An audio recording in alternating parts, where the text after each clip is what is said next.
Welcome to Franchise Killer, podcast where we pick movie franchises or wannabe franchises, review them film by film, and see where things went wrong. Or right. I feel like that's been our go-to for all of these. It's gotta be, because when you have something that rhymes with fight, you just do it. You just do it, and you just want to do that Mortal Kombat announcer voice. But when you're about to do it, you're like, "There's no way this is gonna sound good," but you go for it anyway. I feel like if we're gonna go through the names today, we should do it like the announcer in the song. I was thinking the same thing. Yep. David. Irina. Let's just go right into it. I'm Reese. Across from me we have David. To his left, Irina. To my right, Sub-Zero. also known as Noah. Also known as, you should have been Bihan. Or Noob Saibot. The second one. Yeah, that's true. And unlocking his arcana by watching the wrong movie for the 100 and something time we have AJ. What movie would that be? I know. Big Hero 6. Is it? That's all it reminded me of. I was trying to do the Legend of Zelda opening a chest. Kind of thing. I hear it now. And the movie we're talking about is Mortal Kombat 2021. I do believe this is the latest or newest movie we've ever covered. So for once, we're on the verge of being relevant in some sort of way, I guess. Topical, baby. And I do declare. Dune was. That's true. Well, we covered the old Dune, but yeah, it was in a response to the new Dune coming out. The last couple of movies we've been kind of on a similar wavelength, but this one I think is going to be a little more combative. Ooh, combative. I don't know. I With think a K. you may be disappointed. I think we may kind of fall in line on this one. I don't know. We'll see. The movie is directed by Simon McQuoid, and that's not McQuaid. This guy's Australian. I'm Simon I was McCoy. gonna say that sounds Australian. Yeah. McCoy. And it stars Louis Tan, Jessica McNamee, Josh Lawson, Tadanobu Asano, Mikad Brooks, Ludi Lin, Chin Han, Joe Taslim, and Hiroyuki Sanada. And it's written by Greg Russo and Dave Callahan. And it's based on the Mortal Kombat video game franchise. That said, just like the Tomb Raider movies, I feel like the original two Tomb Raiders were kind of modeled after the original Tomb Raider games with the polygonal boobed character, action hero, and the new one was based more off the more modern Tomb Raider games where it's more of a story of survival and, getting a bow and arrow and making your way through the jungle and killing off people and finding a tomb. Less triangles, more curves. Yeah, whereas this one seems to be more modeled after the later Mortal Kombat games where they're more narrative-based, less of the actual just setups of fights that don't make sense. It's actually trying a little bit to try and string a plot through it. Whereas I think when we watched that first Mortal Kombat, it was like, what is really the plot here is so, I don't know. Thin. And people just run into each other and fight. But I'm not saying this movie's successful in that approach. I just think it's interesting that this one decided to map itself after the more modern Mortal Kombat games. Yeah. And I guess that does make sense. But yeah, for those that are new to this show, on this podcast, we first go over our thoughts on the film before revisiting it for the episode. Then we dive into the story, break it down bit by bit, and talk about the more significant moments. Then towards the end of the show, we give our brief reviews and numbered scores, along with an analysis on the health of the franchise and whether or not this film hurt it. So, Noah, had you seen Mortal Kombat 2021 before this episode? I had never seen this one, and I was actually excited going into, not like terribly excited. Well, if you had been, you would have seen it in theaters. Yeah. But I was excited after watching the previous two because this seemed like kind of a new take on a old and gold franchise. So, David, how about you? That. I had not seen this, although if you remember correctly, I had plans to see this with you. But then you had other plans. True. And then you ended up seeing it and I didn't. Brutality. Brutality, yeah. Not quite fatality, we're still together. Yeah, we were supposed to have like an interesting movie night where we watched Mortal Kombat, the new one, with the new Godzilla versus Kong. Dude, that's a good combo. Hey, we watched the new Batman, though, together. We did. That was a moment. Yeah, it was. So you've been holding that against me. I will never stop holding it against you. I really wanted to see this movie with you. The masterpiece of Mortal Kombat that... Yeah, I just happened to... All right, to make it up, you can watch Master of Disguise with me. Gross. Irina, how about you? I had not seen this at all, so this was my first time watching it. I had wanted to see it when I heard it was coming out because I was excited. This was definitely something that I was hoping there would be a movie to do the story justice, so... Mm-hmm.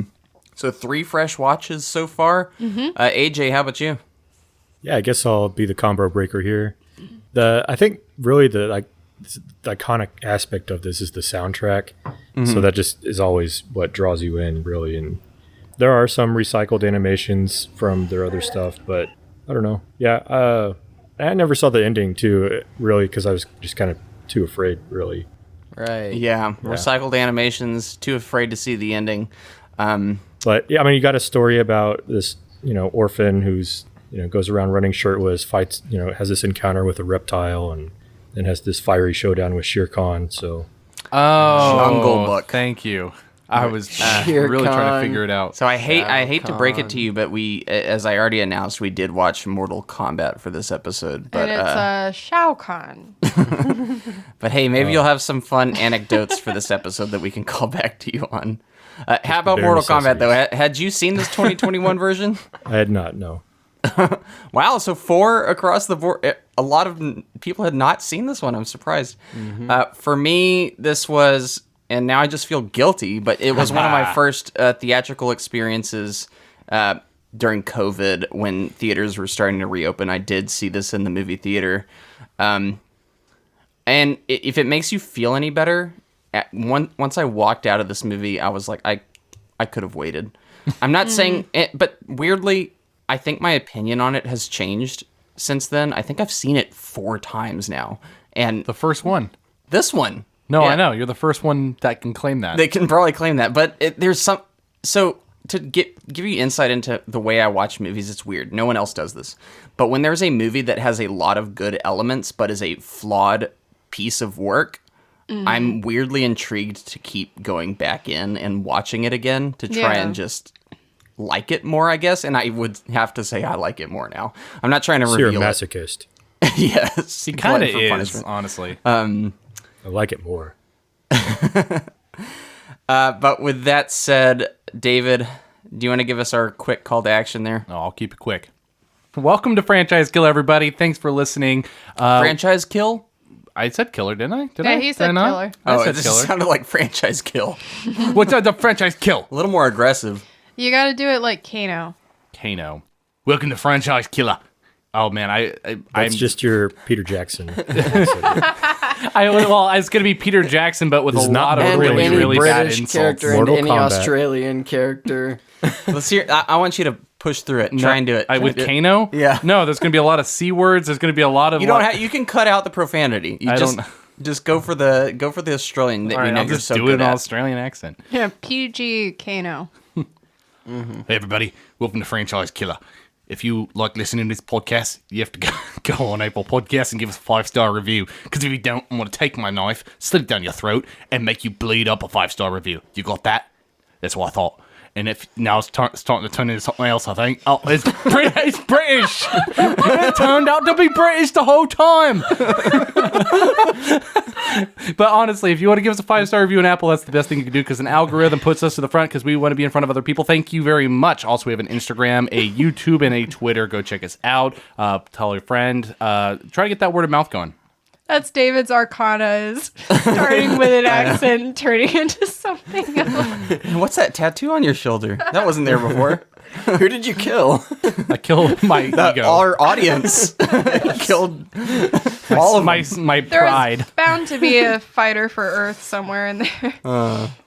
David, do you want to do the read that story for us from the old Wikipedia? First learned about this 7 years ago. On a mission in Brazil to capture a wanted fugitive. When we got there, it tore through our unit in seconds.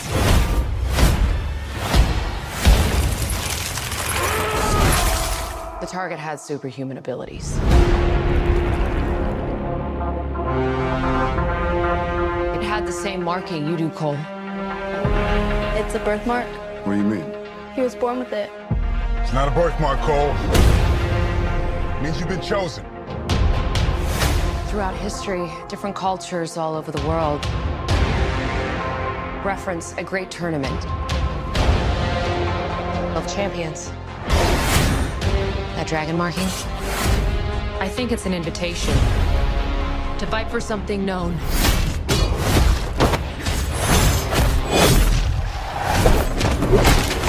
As Mortal Kombat. In 17th century Japan, Lin Koi assassins led by Bihon kill the warriors of the rival Shirai Ryu ninja clan led by Hanzo Hasashi, including Hanzo's wife and son. In a rage, Hanzo kills the attackers. Hanzo fights Bihon, but Bihon stabs him with his own kunai. A dying Hanzo tells Bihon to remember his face and dies, resulting in his soul being condemned to the Netherrealm. Raiden, God of Thunder, arrives and takes Hanzo's surviving infant, whom Bihon did not notice, to safety. That kind of sucks.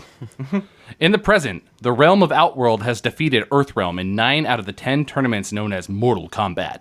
If Earthrealm loses the 10th tournament, the rules state it will be conquered by Outworld. However, an ancient prophecy states that the blood of Hanzo Hasashi will unite a new generation of Earthrealm's champions to prevent an Outworld victory. Aware of this, soul-eating sorcerer Shang Tsung, who has overseen the last 9 victories, sends his warriors to kill Earthrealm's champions, identified by a dragon mark, before the next tournament begins. One such champion, a former professional MMA fighter named Cole Young, is attacked alongside his family by Bihon, who now calls himself Sub-Zero. However, Special Forces Major Jackson Jax Briggs rescues the Youngs, directing them to find his partner Sonya Blade. Jax stays to battle Sub-Zero, but loses his arm in the process. Cole tracks Sonya to her hideout, where she is interrogating a captive Australian mercenary named Kano. She reveals that she and Jax have been investigating Mortal Kombat's existence and that the Dragon Mark can be transferred to anyone who kills the original bearer. They are attacked by Shang Tsung's assassin, Scythoth. Scythoth, I think you had it. Cyclops. Scythoth. Scissors. Scythoth. Just I got it. Scythoth. But Kano kills him with Cole and Sonya's help. They travel to Raiden's temple and meet Earthrealm champions Liu Kang and Kung Lao before being brought to Raiden, who is critical of the newcomers. They are joined by Jax, whom Raiden rescued and fitted with a set of mechanical arms. Shang Tsung attempts to attack the temple, but is stopped when Raiden shields it from intrusion, while Sonya helps Jax recover. Cole and Kano train with Kang and Lao to unlock their Arcana, a special power unique to all Dragon Mark bearers. All Dragon Mark It's bearers. Arcana. Yeah, Arcana, Oh, dude. dang Come it. on. I lost. I lose. So, going into this movie, I was kind of hoping for I don't know exactly what I was hoping for, but I was hoping for something a little more embracing of the wackiness of Mortal Kombat I agree. while also, giving us the blood, improving some of the things that were wrong with the previous movies. So, Like a little can you clarify wackiness of the first movie or wackiness of the game? of the games. Like, yeah, I wanted it to take some more of that kind of, like, I think this movie at times tries to be too serious, and it doesn't quite know tonally what it wants to be, because then other times when Kano's around, it leans into, like, the goofier Right. side of it that I like. And there's a lot of fun gags in here, too, that really make me think it knows what it is. But then, Yeah. like, this beginning, I do really like it as a piece of almost drama and It's action. shot well. Yeah, I think it's a really cool opening, establishing shot of Hanzo and Bihon. Bihon being the Sub-Zero and Hanzo being Scorpion. And basically their origin story and their almost, I don't know, eternal Myth in the making. rivalry. Yeah. And I think that's cool. But this movie, it doesn't commit to that tone once that's over. But I do still. I guess what I'm asking is what are y'all's feelings about this opening act, and how do you think it sets up your expectations for the rest of the movie, and what kind of movie do you want this to be? Can I add a second part to that along the lines of what kind of movie do you want this to be? Is, I guess, what's everybody's background with the game series? Because I think Right. that will influence your expectations of the movie. Yeah, so Noah, you go for it since you picked these. So for this one, I would actually like a little bit more of the OG Mortal Kombat movie wackiness, just a tinge, not in like the kind of cringe stuff that they have, but like the I guess they're planning to do a sequel, but I wanted to see more about the tournament and more about, actually Liu Kang, who I really like. And you didn't get to have that almost, prophecy. Like, I mean, it did have the prophesied character, but who we got was freaking White Bread Cole. Yeah, but did you have any relationship with the game at all? Oh, well, I was gonna get to that. Oh, okay, sorry. After a moment. And where it does, go well is in its relation to the more modern games, which I played. I think I did 10 a little bit with you, Reese, and I actually enjoy those, and I really like the story that they brought into that more so than the others. Or maybe it was 9, I don't know. It was 10. 10 is the reboot. 10 is the reboot, and I actually enjoyed 10 a lot, and even though I didn't get full on into it, it was cool to have a story in that. Who's your main? Oh, I think I talked about it last time, but I did some noob Cybot. I did a little bit of Ermac. I really like Raiden though. Raiden's my favorite. AJ, how about you? So expectations. So I did not see Annihilation for Smart choice. full transparency. I Dodged did a see the bullet Alex there. Garland movie, but not this one. Big difference, I must Yeah, say. so expectations, I guess, I had seen the 92 version and saw that campiness, and I actually did hope for something more along the tonal lines of Mortal Kombat 10, 11, because those were kind of the first games in the franchise that I really played a bit. And I guess I remember, 2 or 3 way back in the day, just tangentially, but I did appreciate the kind of more serious style. I think the center focus on Cole as a character was maybe the misstep there. But I did appreciate the kind of maybe maturing it a little bit, maybe, while still Yeah. keeping, some of the wittiness, the dialogue, and that cheesiness along for the ride. Although my main is Katana, and she wasn't even in this, so Hey, me too. epic fail. I'll go around the loop before I go into any other opinions. But David, what about you?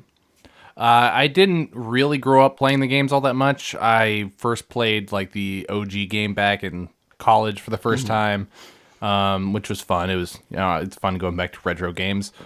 I didn't really play it again until I think Mortal Kombat 10. Reese, I think you insisted we all play it at one point, and I'm a Katana main as well.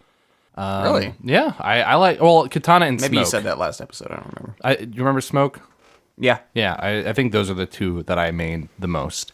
And it was fun, but it's not something I go back to. I don't really remember the plot of the games. Overall, though, I definitely lean slightly against what you guys were saying. I think more serious is better. I think that the reason I didn't like it before was how campy it was. And this one did a balance, and I think once they started to try to blend it and add a little more campiness, it's when it started to lose me a little bit. So, and the plot, obviously. I actually agree. I wasn't talking about the campiness, just to clarify. I wasn't talking about the campiness of the original Mortal Kombat. I was more talking about the character dynamic. And kind of the whole, the story's trajectory of, Liu Kang starting out not really... I mean, he has ability, clearly, and then, like, towards the end, he develops his power and whatever. Yeah. But in this one, I mean, we'll talk about it more, but I don't really I mean, they have a different way of getting their Yeah. power, and I'm sure everybody here was thinking, like, why are we looking at Cole, and when are we Yeah. going to start seeing Liu Kang? yeah, and Is then Cole he even a comes, character in the games? I didn't even recognize No, him. he's Yeah. created fresh for this. Yeah, and I guess like that's well, we'll talk about it more. I'm not Yeah. gonna go into it right now. Oh, and Alright. Kenshi with the blindfold. Yeah. Arena. Yeah, so most of my experience with Mortal Kombat was from, I think it was either 10 or 11. It was one of the games you bought, Reese, and I had played it with you. The ones I loved playing were Cyrax and I think I did Sub-Zero and Scorpion, like kind of went between those two. Because they're cool. Just because they're cool, and I like anybody with a mask on, so... Not to say I was very good at it, but it was fun mashing buttons and killing things. So Yeah. before that, I think I maybe saw one of the arcade games at some location. Maybe it was Pinballs or I don't know where. But yeah, played that maybe once, but that was a while ago. I Yeah. don't even remember it. Speaking of which, go back to Mortal Kombat Annihilation if you want to hear a funny story about Noah trying to play the arcade game as a kid. Oh yeah, good at it. So, what I expected from this movie, I was expecting something a little more serious. I think that's what I anticipated going into it. So, with the first scene, as far as basically the Scorpion's background and the feud between the families, I really liked because it was reminding me of that animated series that you showed me, Reese. Oh yeah, Scorpion's Yeah. Revenge. And so I was thinking, oh, is he gonna get like resurrected or something? And spoiler, we don't actually see that. But so Slightly. Sorta. The animated movies or animated features are actually pretty good. they're really very good. Yeah, and that I Scorpion highly one- recommend it to anyone that wants to dig a little deeper into Mortal Kombat lore and stuff. So I think that was giving me a huge high at the very beginning where I was thinking, oh, good, I'm going to get to, what was lacking in the previous movies was a sense of what is the overall story with these characters? Like, why are they interacting here? And I never really got that from the others. It's just assumed that you know these people, which is fine. But if you're trying to bring in a new audience, it's nice to have something to sink your Context. teeth into, like learn about these characters and, follow through with that. But slowly it started diminishing. So I started on a high and it was diminishing a little after that. For my part, my characters, I'm a Johnny Cage player. He's Love just playing. fun. Good American boy. Yeah, love playing Johnny Cage mostly because, at least in my opinion, he's one of the not quite as powerful ones. So when you beat someone online, it's more satisfying. And he's Just just kicking them in the nuts all the time. and he's got the most hilarious fatalities too. The games, and I also he's a more modern introduction to the franchise, but I played Aaron Black too. He's the Western guy with the cowboy hat, all that. Yeah, Like and I think I went into it last time, but I forgot to mention, the games I did play. I think I played it was either Mortal Kombat 1 or 2 at a friend's house. I wasn't allowed to play it because it was violent. And then caught back up with the franchise with, I think, Mortal Kombat Deception, and that was like the PlayStation 2 era. And then played Mortal Kombat 9, 10, and 11 on the old Xbox, and really love those games. They're the more narrative ones, and they really go all in on the whole X-ray, like you see all the damage to the bones, and then they get really creative with the fatalities and almost they a really do. Fatality. comical way. Like they just have fun. I'm it's imagining just exactly- this whole brainstorm session where they're like designing like exactly how they can kill someone. Every using single this person, like, weapon. come back with 100 different ways you could kill somebody. We'll all come with all these it's ideas like and we'll break it the down. human body is your canvas. Do whatever you want with it. The government should hire these people to torture. I think- like It made me feel like it was. I'm joking. It Please made me don't. feel like it was designed for you, Reese, because you've always had like kind of this. You humored by shock factor. unusual death scenes. Yeah. So Schadenfreude. yeah. You've always loved blood and gore. You were Well, always a it has to sociopath. be. It's not so much like the blood and gore. It's more if it's done in a creative creative way, way. Yeah. Yeah. I'm just wondering when Reese is gonna snap. Well, I'll say, like, I really like bloody stuff, but I do not like torture porny stuff that's Right, more yeah. realistic. I Tell like that to the side of you that likes Berserk. that is heightened. It is not realistic. And I do like Berserk. All right. Okay. We're not doing this here, guys. We're not doing this here. Come on. Yeah. Well, it's okay. it's like a Tarantino film where he just puts in more blood than is actually possible to have in a body. It's Yeah. more about just the effect Like of Sweeney that. Yeah. Todd or It did seem like this movie, they took some Tarantino notes on some of the blood. Like the intro scene, as realistic as it is, the amount of blood that's coming out of these bodies Yeah. is Well, gratuitous. I would argue that that's Mortal Kombat. At least the Mm-hmm. 10 and 11 that I saw, there were gratuitous amounts Yeah, of blood, yeah. and it was just ridiculous. Yeah. Anyway, we got through our prequel or the origin story, but of both Scorpion and Sub-Zero. Fast forward to I don't know if it's today, but we're in Modern times. Outer Realm. No, it's the Outer Realm, and we see Shang Tsung, who is he's been cheating his way to success, and he's assembled his warriors again to take out the warriors of Earthrealm before the tournament begins. So his whole plan, every time this tournament rolls around, is just to basically kneecap the other players so that they secure victory every time, and that's what's going to happen again. So he sends Sub-Zero out on his journey to just pick them off one by one, which I think is a interesting idea. It's very kind of Terminator. It's this unstoppable force that is much more advanced in power than all of these kind of underlings who haven't found their power, so they have to kind of avoid Sub-Zero at every turn. I think that's an interesting idea. And let me just say, I do not think a Mortal Kombat movie has to have a tournament. I know that sounds controversial. I think if you're making a series, there has to be a tournament in one of those movies at some point eventually.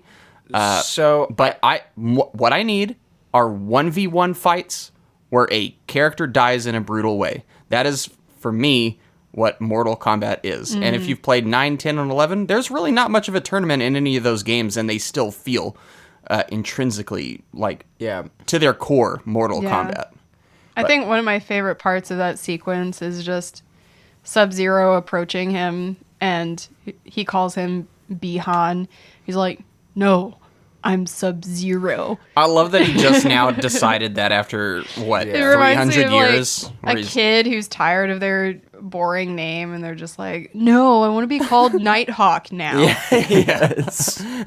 He's like, I've been spending a lot of time in the U.S., and they got some ideas. I haven't seen a single time in movies in which that works. A character names themselves. Yeah, like that could have been so much more effective if the main guy was just like Sub-Zero, like said it, and he walked forward. Like that just establishes that that's his name now. Yeah. He doesn't have to say like, "Hey, stop calling me that. Yeah, I'm but- Sub-Zero." I think that's where the blending of the very real kind of raw version of this movie versus the campy side starts, where, I mean, you could argue it starts earlier, but definitely there. It's the inclusion of the names, and you have to have their names. And how do you incorporate that in a way that isn't odd, you know? Well, I think it would have been cooler for Sub-Zero if, for whatever reason, that's what the people in his clan originally called him. For, like maybe, I don't know, maybe his ability, he had these supernatural abilities, and they just started calling him Sub-Zero. Yeah. And Or- then only people knew him as that code name or whatever. I don't know. Yeah, or they go the opposite direction and just do kind of a wink and a nod, break the fourth wall. Like, he says his name, and someone's like, "What kind of name is that, goofball?" And then they just like Yeah. move on. Like But, it's almost like they needed Kano in the same room Yeah. in that scene, because Or- he's the yeah, one who exactly. like breaks the fourth wall. Or he still went by Bihan, and then someone from Earthrealm called him. I call that Sub-Zero because, you know, He's he really throws cold, ice man. and stuff. Yeah, they like needed a- a scene where they Yeah. had like all the villains on a board, and he's like, Sub-Zero, Scorpion. Yep. Like just Yeah. giving him random names. Easy names. You guys are a lot like that game. Regarding the tournament structure, I'm with you, Reese. I think that this was actually a pretty creative plot device or plot structure to kind of get the, the gist of it, I guess the essence or the spirit of the tournament without having, a bracket, really. Because the 92 version of the movie technically had a tournament, but it was just all over the place. Right. Whereas this was much more effective, I think. Yeah, this one did what the first one was trying to do in that regard, where they had the Mortal Kombat. They were all summoned to the place, but they just kept happening upon different characters. Whereas this one more naturally comes across those 1v1s. Right. And then at the end, they have a mock tournament. Yeah. But yeah, I agree. As long as it has that kind of format, I'm fine with it. Yeah. As long as the tournament is in there somewhere, not within the movie, but within the universe. Yeah, and I'm sorry that we got ahead of the plot here. Right. But last thing I do want to say, and we'll get to it later, but this whole movie feels like a wind-up punch where there's like, you don't get the punch, and it kind of relies on the next movie to really deliver something big.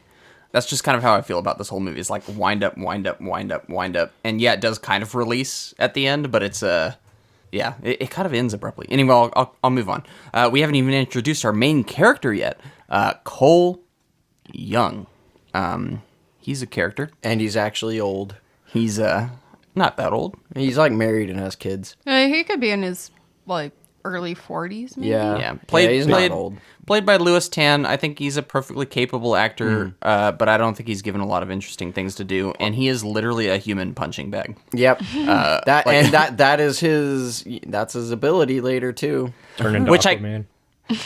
Which I think is an interesting idea for his power, but they don't do enough with it. But he's an MMA fighter or something like that, who's just not super successful, and they kind of bring him in to make better fighters look good on the stage. Here's my problem with him. He doesn't really have any notable characteristics that make me want to root for him that much, except for the fact that he's there for his family. But You got a tattoo. Well, they tried. who wouldn't be?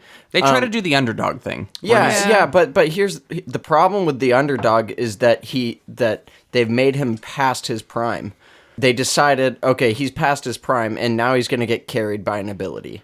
Yeah. Like, and no one wants to see that, really. They want to see someone that has the ability to grow, and he only grows superficially. On paper, I really like the idea of creating a new Mortal Kombat character, but make him cool. Yeah, I agree. really lay your cards on the table and be like, this is a new introduction to the franchise. Make a character that you'd be like, oh, I want to see this guy in upcoming games. Right. Like, I want to pick this character. They did not make a character that I would want to pick to play. Yep.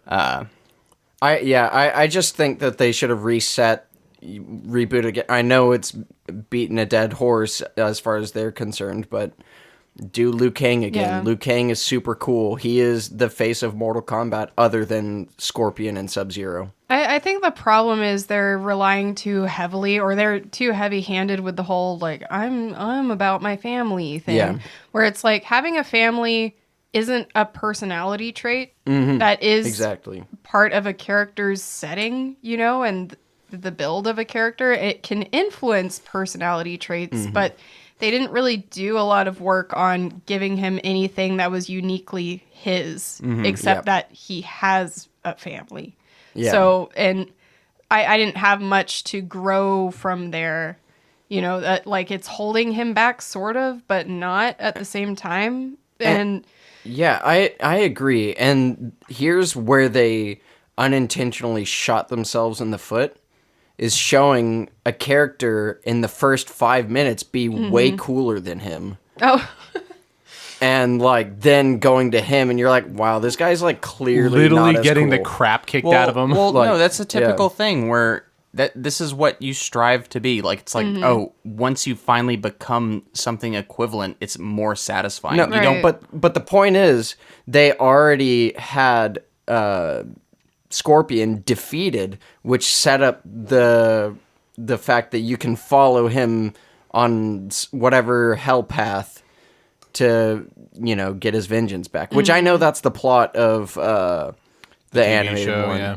which is so freaking good. And maybe that's why I am, conflating the two, because that one's really good. And I think comparing it to Scorpion this is one, cooler in this because he's in it less. that's fine, except that why show him in the first place if he's not going Because to it have makes a big... that ending scene so much cooler. No, but think about it this way. The ending scene is so much cooler because the beginning scene is really cool, but the beginning and the end really have no connection plot-wise to the rest of the story. They do. Because No, it's so much cooler because Sub-Zero freezes everybody. He's the main character is the ancestor of Scorpion. That's Yeah, the he ends up... connection. But he, like That's imagine... literally, he sees visions of Scorpion throughout the whole movie. Yeah, okay, just because they artificially connected them doesn't make them, they have no connection other than that, a long time blood? ago. I blood-wise. actually agree with Noah. I think that they could have done more with Scorpion's character, or at the very least, tie in more with whatever Johnny Young or whatever his name is, Cole Young. Yeah, Cole Young. Yeah, I think they could have done something more with tying in the history with his character, but there's kind of nothing other than flashbacks. Here's what I would have liked to have seen. I would have liked to have seen the fact that he loses his fights is because he chooses not to win. And whatever reason that is. Would be maybe more of he a gets character flashbacks of whatever, and I don't know. Doesn't matter. He might have some reason for, deciding not to win, humbling himself some way, and then now he has to actually fight, therefore he can win. But then, as a connection to Scorpion, in order to keep Scorpion in this story, because they clearly want to, they could actually make him as a plot point of, we have to get Scorpion. He's the only one who can face Sub-Zero. But they don't do that. They kind of have Raiden that would later be on, cool, just as like long Hugo. as they don't show him as much, or don't he's not part of the. Well, yeah, they wouldn't. In this case, they wouldn't have to. But you'd also know. Oh yeah, I know he's coming back somehow, and that's gonna be cool. Well, yeah, but they do 'cause- kind of. Go ahead. Well, I'm with Reese here. You either have Scorpion, front and center, and it's his story, period, or he's, as kind of like this cameo almost. Otherwise, he's going to be a show stealer. Well, I agree. That's why I think he doesn't need to be in this. But he is the best part, which is why, since they're including him, they might as well have included him all the way. Okay. I mean, I agree to some extent. Oh, I'm sure there'll be people out there who agree with Noah. Yeah. We'll let the listeners decide. We'll move on. So we have the attack on the city or the small town by Sub-Zero. Throw snowballs at them. Yeah, really cool sequence, I think, though. They do a really good job of making Sub-Zero seem like a kind of unstoppable force who's basically 10 tiers above everyone in terms of capabilities and power.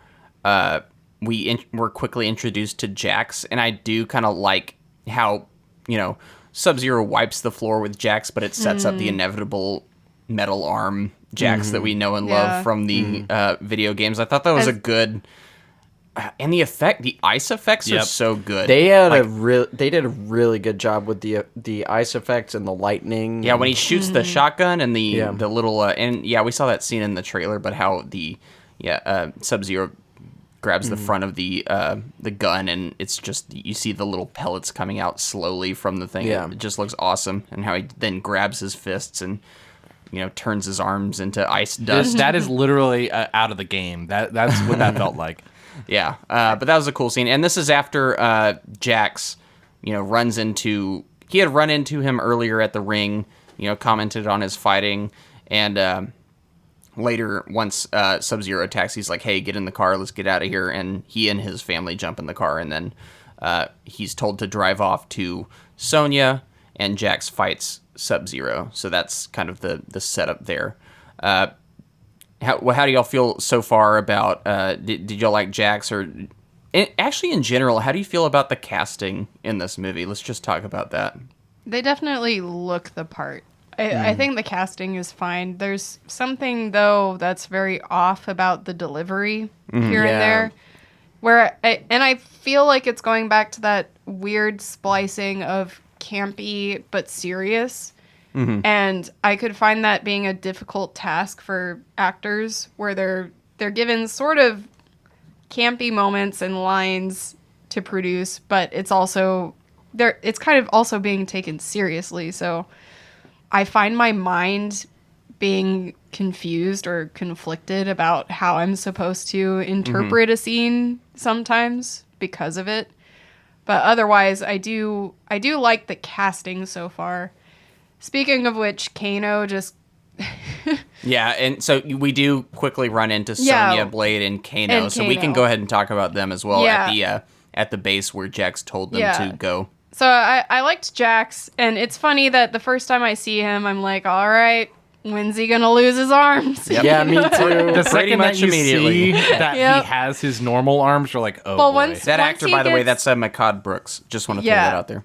Once he gets that face off with Sub-Zero, I'm like, oh, here we go. Oh, there it is. And I think this is the moment where I was wondering, are they gonna like really go for it as far as violence, and if they were going to replicate, you know, the games, and it was definitely in this moment when he started like bending his arms and then Yeah. using the force. I was like, oh god, they're gonna do it. They do kind of a Wolverine thing with Yeah. Sub-Zero too. Like when he's using his powers, it's like breaking his skin as well, and there's Right. like kind of blood mixed in with the Yep. ice as well. So I'm like, oh, that's kind of cool. So this isn't.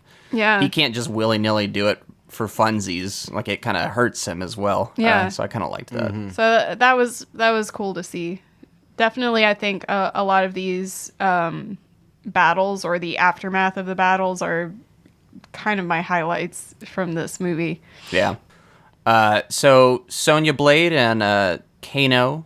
Sonya Blade, she's kind of like the exposition machine here, and I think she's saddled with some of the worst lines Yeah. in the movie.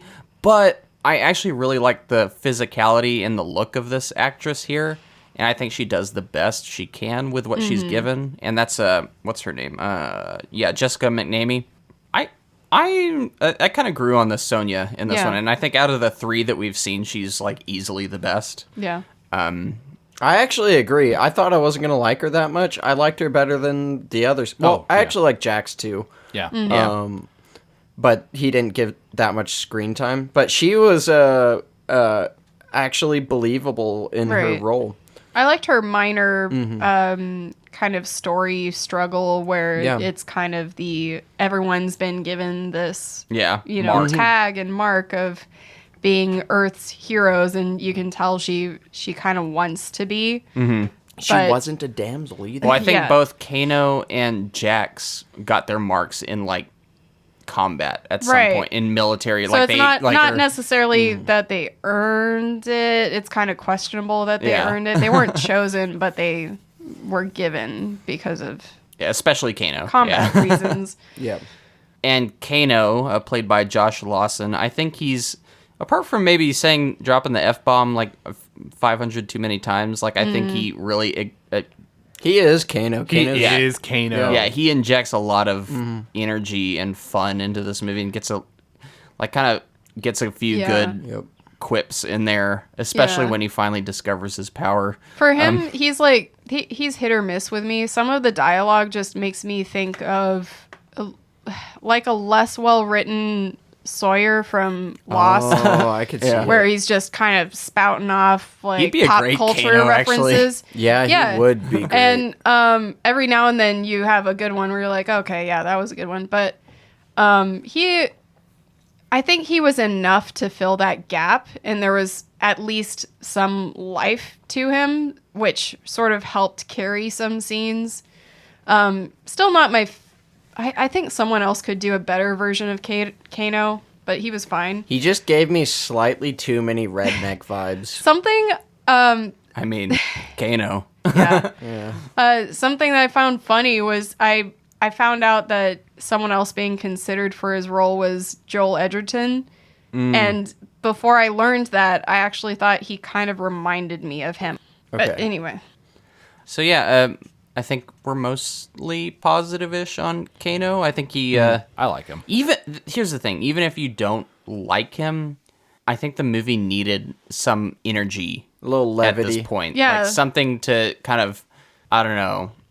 Like I said, he carries a scene to some degree. Like I'm actually listening to what's happening. Whereas Yeah. if you had all of these characters without a little spice to it, I think I would have overlooked some important details. So at this point, we do have a fight. Shang Tsung sends Reptile, or in this case, David, what was the name? Shizak or something like that? Shizak. I don't even want to try to say it. Shizoth. Don't make me do it. Shizoth. Sizoth. Sizoth. Scythoth? Sends that creature after him. This would have been that third ninja that would turn from a lizard into a green ninja that looks much like Sub-Zero and Scorpion, but green. Okay, as weird as it is, how fun would it be if he did turn into like a human, like after a little while fighting him? I kind of wanted it, but also I'm And it like, was Steve Buscemi. for me, Oh my gosh. Reptile always seemed like C tier Mortal Yeah. Kombat Yeah, character. he is. I so don't it- think many people really pick him. Yeah, it doesn't bother me. Yeah. There's reptile people out there, but I do like that they threw. Wait, this- there are reptile people? yes. Hillary, are you Lizard listening? They're going to come out one of these days. But it was kind of an inventive fight. I did Yeah. like the using of the flare to stab into the creature to Yeah. find it as they're fighting, and then I liked how Kano used its acid drool to unlock his cuffs, and then he rips its heart out, which is our first like big fatality of the That movie. part I was feel like. cool. So here is one of the things for me that I was torn on in this movie, and that was the not the fact that it's violent. I was okay with the increased violence, but the realism mixed with the fact that Kano can just reach in seemingly and grab someone's heart through like all sorts of stuff. Yeah, they did Indiana Jones.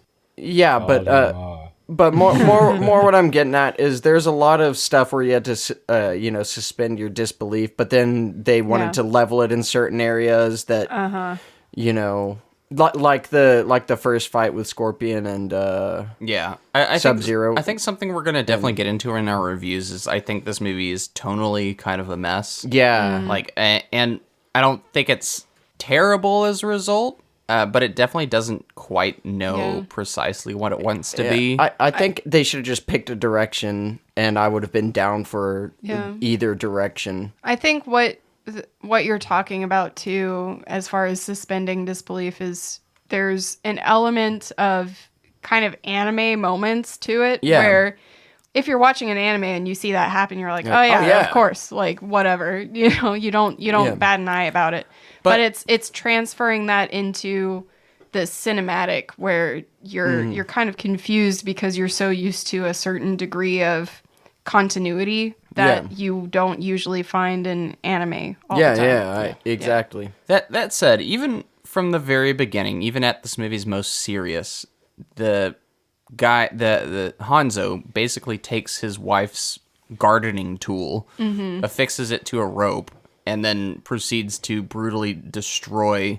That's like, no gardening tool. Yeah, 15 sold.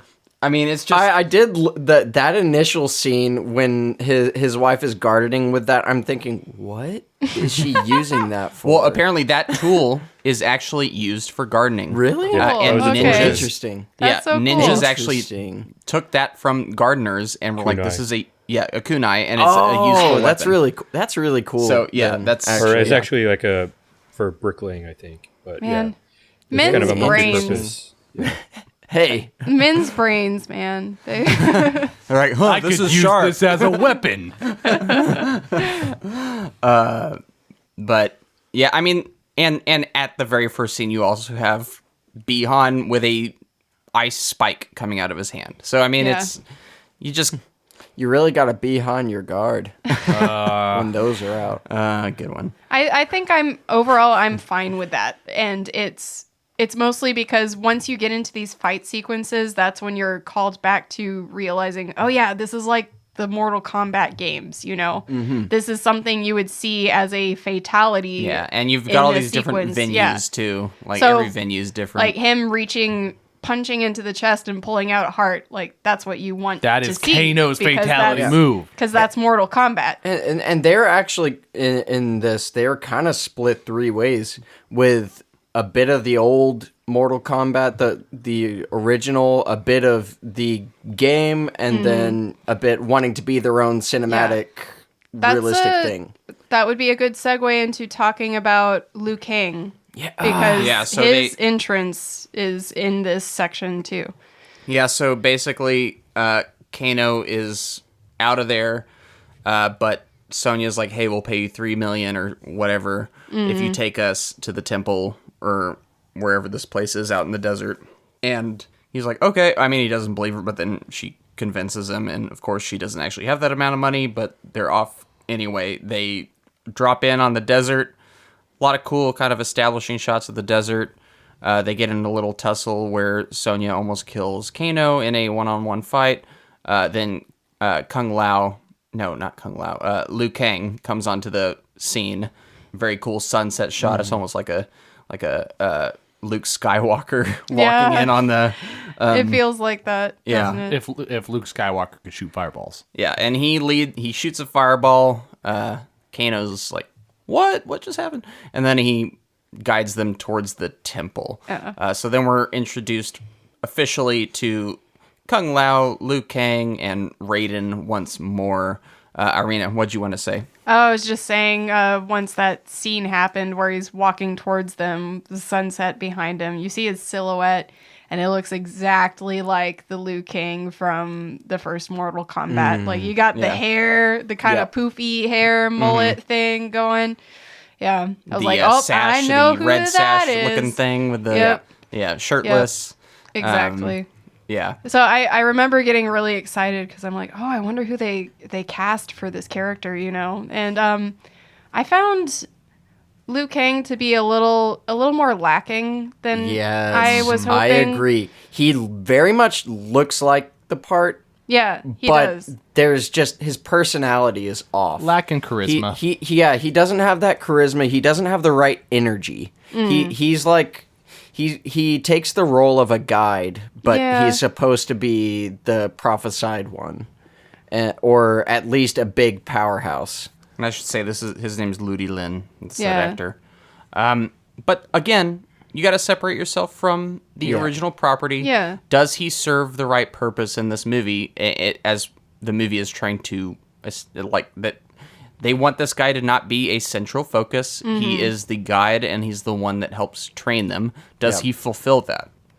Even that, Not in the way I really. want him Yeah. to. Yeah. I think there's I do want to build up this protagonist, and I get that you don't want Liu Kang to be too much of a distraction, but at the same time I want to be excited about seeing him in the following films, whereas I don't really feel like there's much of a curtain to be drawn on him. Basically, like I wanted something more of a silent power to him, where he's very kind of modest and monk-like.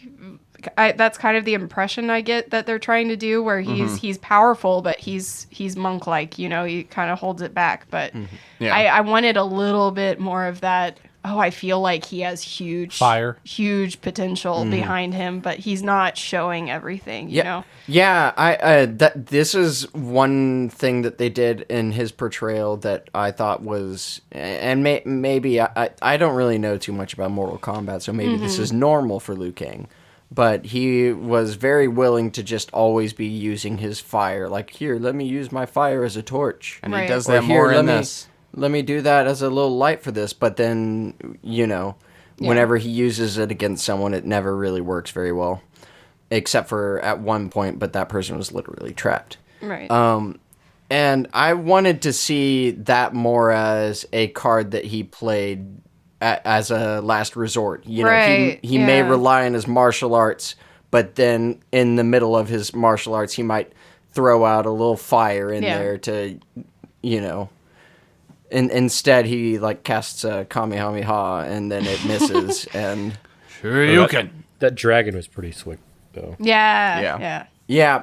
So yeah, it looked really cool, but I think they could have led up to that Yeah. moment way better. If they had combined this one with the Liu Kang from the first, Yes. Yeah.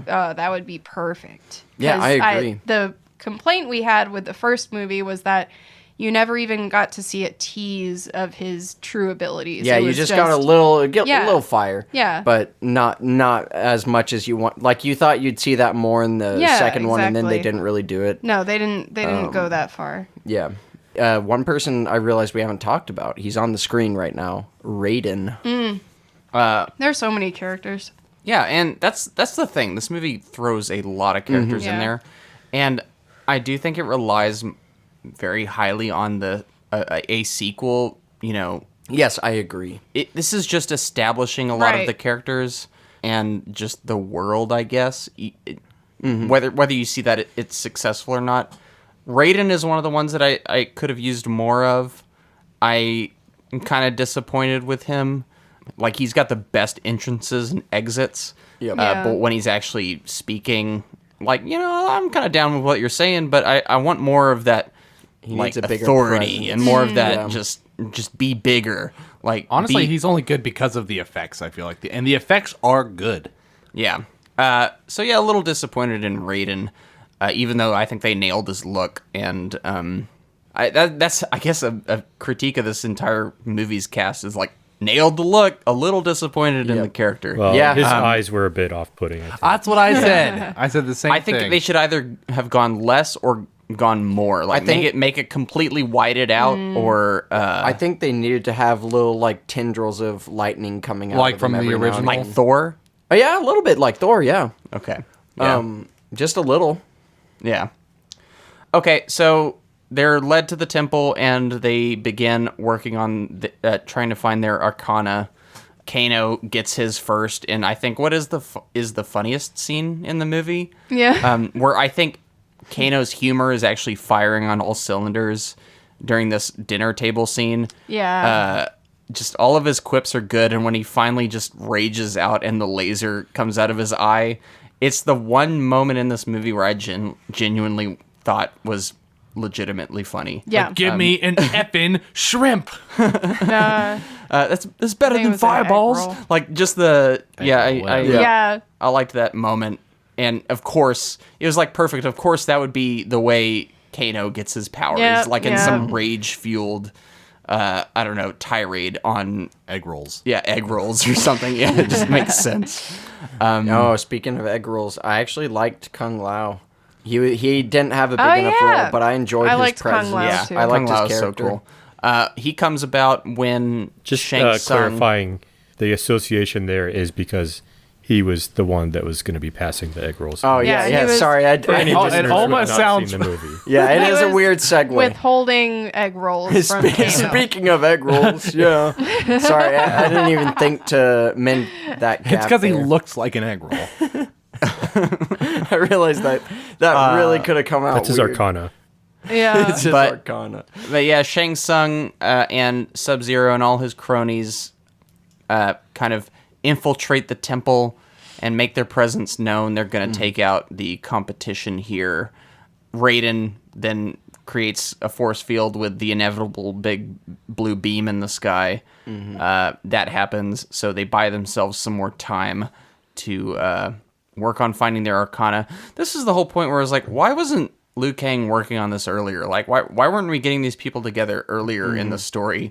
I feel like the tournament is almost inevitable at this point. Maybe it isn't. They never really established when this tournament's supposed to be, so who knows? You're so But- right, though, because it's like Jax and Sonya and sorry, what's his name?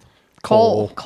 Wow, what a generic name. Bobby, Okay. Jacob, Yep. Chad. Dylan. I'm just kidding. I would have loved if they gave him some extreme name like Sonya Blade or Yeah. something. You know, They should have, honestly. They should have. Blonde stallion. Yeah. I would have liked it way more. No, actually, but if that the were funny his thing name. is they've happened to find this place after doing a bunch of research on a basically a birthmark that nobody really knows where it came from. On some fluke, Sonya figures it out, and then they've come to the desert, and Liu Kang and everybody, all they have to say is like, this is all we have. Disappointed. Yeah. Well, the funny thing is, like, Liu Kang's how are they supposed to know? Like, the funny thing is, Raiden had given Liu Kang the job, like, hey, find all the people out there and gather them together. And I looked at all the people in the temple, and all of them found their way there, except for Liu Kang, who I guess is just, or except for Kung Lao, who's Liu Kang's friend. He's just kind of like already friend there. Whatever. So I was like, what were you doing, Liu Kang? Like, you gathered Jax, who was already practically dead. Yeah. Like, you're terrible at your job of gathering He's like, these we don't people. have much time. It's like, I'm sorry. Raiden had like saved Cole as a baby, so like he should have known where he was. Yeah. Right? Yeah. Or not Cole. Cole's they grandfather, actually, mother. yeah. I'm not clear on what. Also the fact that this is the weirdest thing to me. At the beginning of the story, Sub-Zero kills what's his name, Hanzo, or Scorpion, who was the previous like warrior with the symbol. Right. And at that point, Raiden probably can put two and two together that, maybe they're coming after these people. Perhaps I should put Liu Kang or someone on this mission ahead of time, or set a plan in motion somehow. No. Where the weakness of the plot, I don't mind that it's not like, truly a tournament. Right. But like, why is the tournament even a thing if it doesn't even matter if they're breaking the rules, or there's no rules about killing everybody if it's not a tournament? Well, that just kind of like begs the question, and just, I don't know. Seems like it's the my cart problem before is the like, horse kind of thing. Yeah, Raiden can't get involved. I get that. He says that because it's against the rules. But Shang Tsung can, and no one's going to do about it. These elder gods aren't going to It almost seems him. like if Raiden interfered and broke the rules, nobody would care. Yeah. I know. Well, especially since the other elder gods are apparently like too lazy to do anything. So exactly. So who's actually enforcing any rules, and what are these rules even matter? I don't know. Yeah. Yeah. That's the part where if you really pull at the thread, you're kind of like, why is this even happening? Don't think too hard. That's what I learned. Don't think too hard while you watch this movie. Yeah. And that's probably a problem with just it being based off of a very simplistic video game that only recently started to find a grander narrative. But I think the video games have a better narrative. I mean, but they've had 3 video games to do it. Well, in the first one that they started, they had a better narrative. I don't even think you can remember it. I somewhat do. I remember Shao Kahn is invading, and he's got these like green whatevers. But Okay, he starts I believe you. I just, but that again, a game, you have 12 hours to flesh out that narrative versus a movie. That's fair. That's fair. Yeah. Well, you do have a lot but more if you're creating a character, you can create a story. Mm-hmm. Yeah, they could have done better. I'll just leave it at that. Yeah, it's more so we are criticizing this movie quite a bit, and I want to say that, like we've said for many movies before, the reason it is being heavily criticized is because of the fact that it does have potential. Once more, very much so. There is such a cool story in the Mortal Kombat concept, and it just has not come out yet. Yeah. I think we need to move on with the plot soon. Let's go ahead and move on with it. During an argument, Kano awakens his arcana, the ability to shoot a laser out of his right eye. Cole is unable to awaken his, despite his persistence. Disappointed with Cole, Raiden sends him back to his family. God, that makes it sound like Raiden's like, nah, I was wrong about you, man. All right. Raiden sends him back to his family while revealing that he is a descendant of Hisashi. Shang Tsung gathers his warriors, including Kano's former ally Cabal, to attack the temple. Cabal convinces Kano to defect and sabotage the shield. During the fray, Jax awakens his arcana, granting him superhuman strength and upgraded arms. Concurrently, the Youngs are attacked by Goro. Cole rouses his arcana, giving him a suit of armor and a set of tonfas. He kills Goro and helps repel the attack on the temple. Shang Tsung and Sub-Zero are infuriated when Raiden discloses Cole's bloodline before he teleports most of Earthrealm's fighters to the Void, a safe space between realms. Lau, however, saves Cole from Sub-Zero and has his soul taken by Shang Tsung. Cole proposes a plan to force Outworld's champions into a single combat with those from the Earthrealm before neutralizing Sub-Zero together, forcing the tournament that Shang Tsung tried to prevent. Agreeing with the plan, Raiden gives Cole Hanzo's kunai, which still has Hanzo's blood on it, telling him that using it would get Hanzo's spirit to fight alongside him. Raiden transports Cole and his allies to their targets. While defeating Outworld's champions, Sonya kills Kano and acquires his dragon mark, while also getting the ability to fire purple energy blasts as her own arcana, which she also uses to kill Melina. Sub-Zero abducts Cole's family to lure him into a one-on-one fight.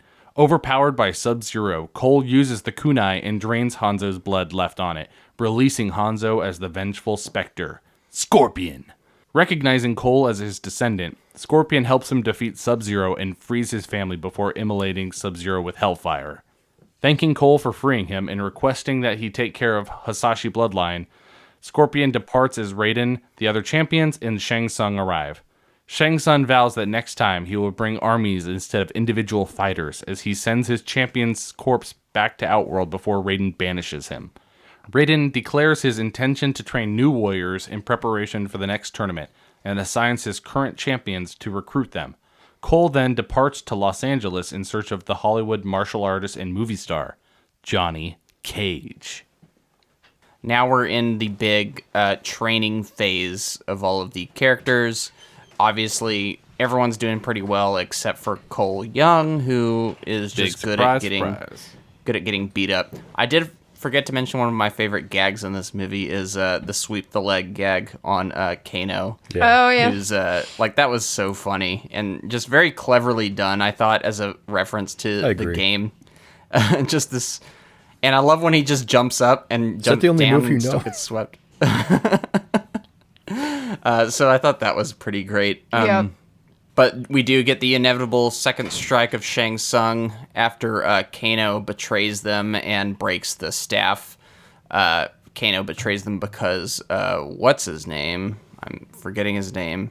Cabal, who worked with Kano previously, is one of the villains, convinces him through, of course, money, to switch to the other side.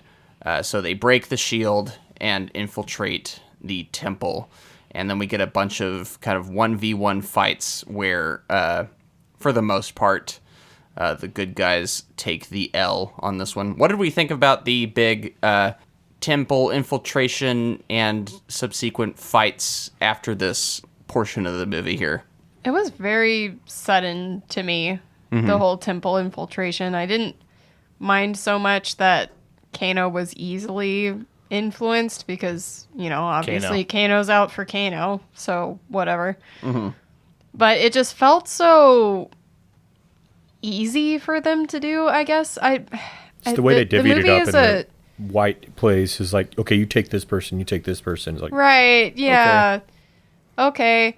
Yeah, there was something about it that just felt very contrived without really being that satisfying to me.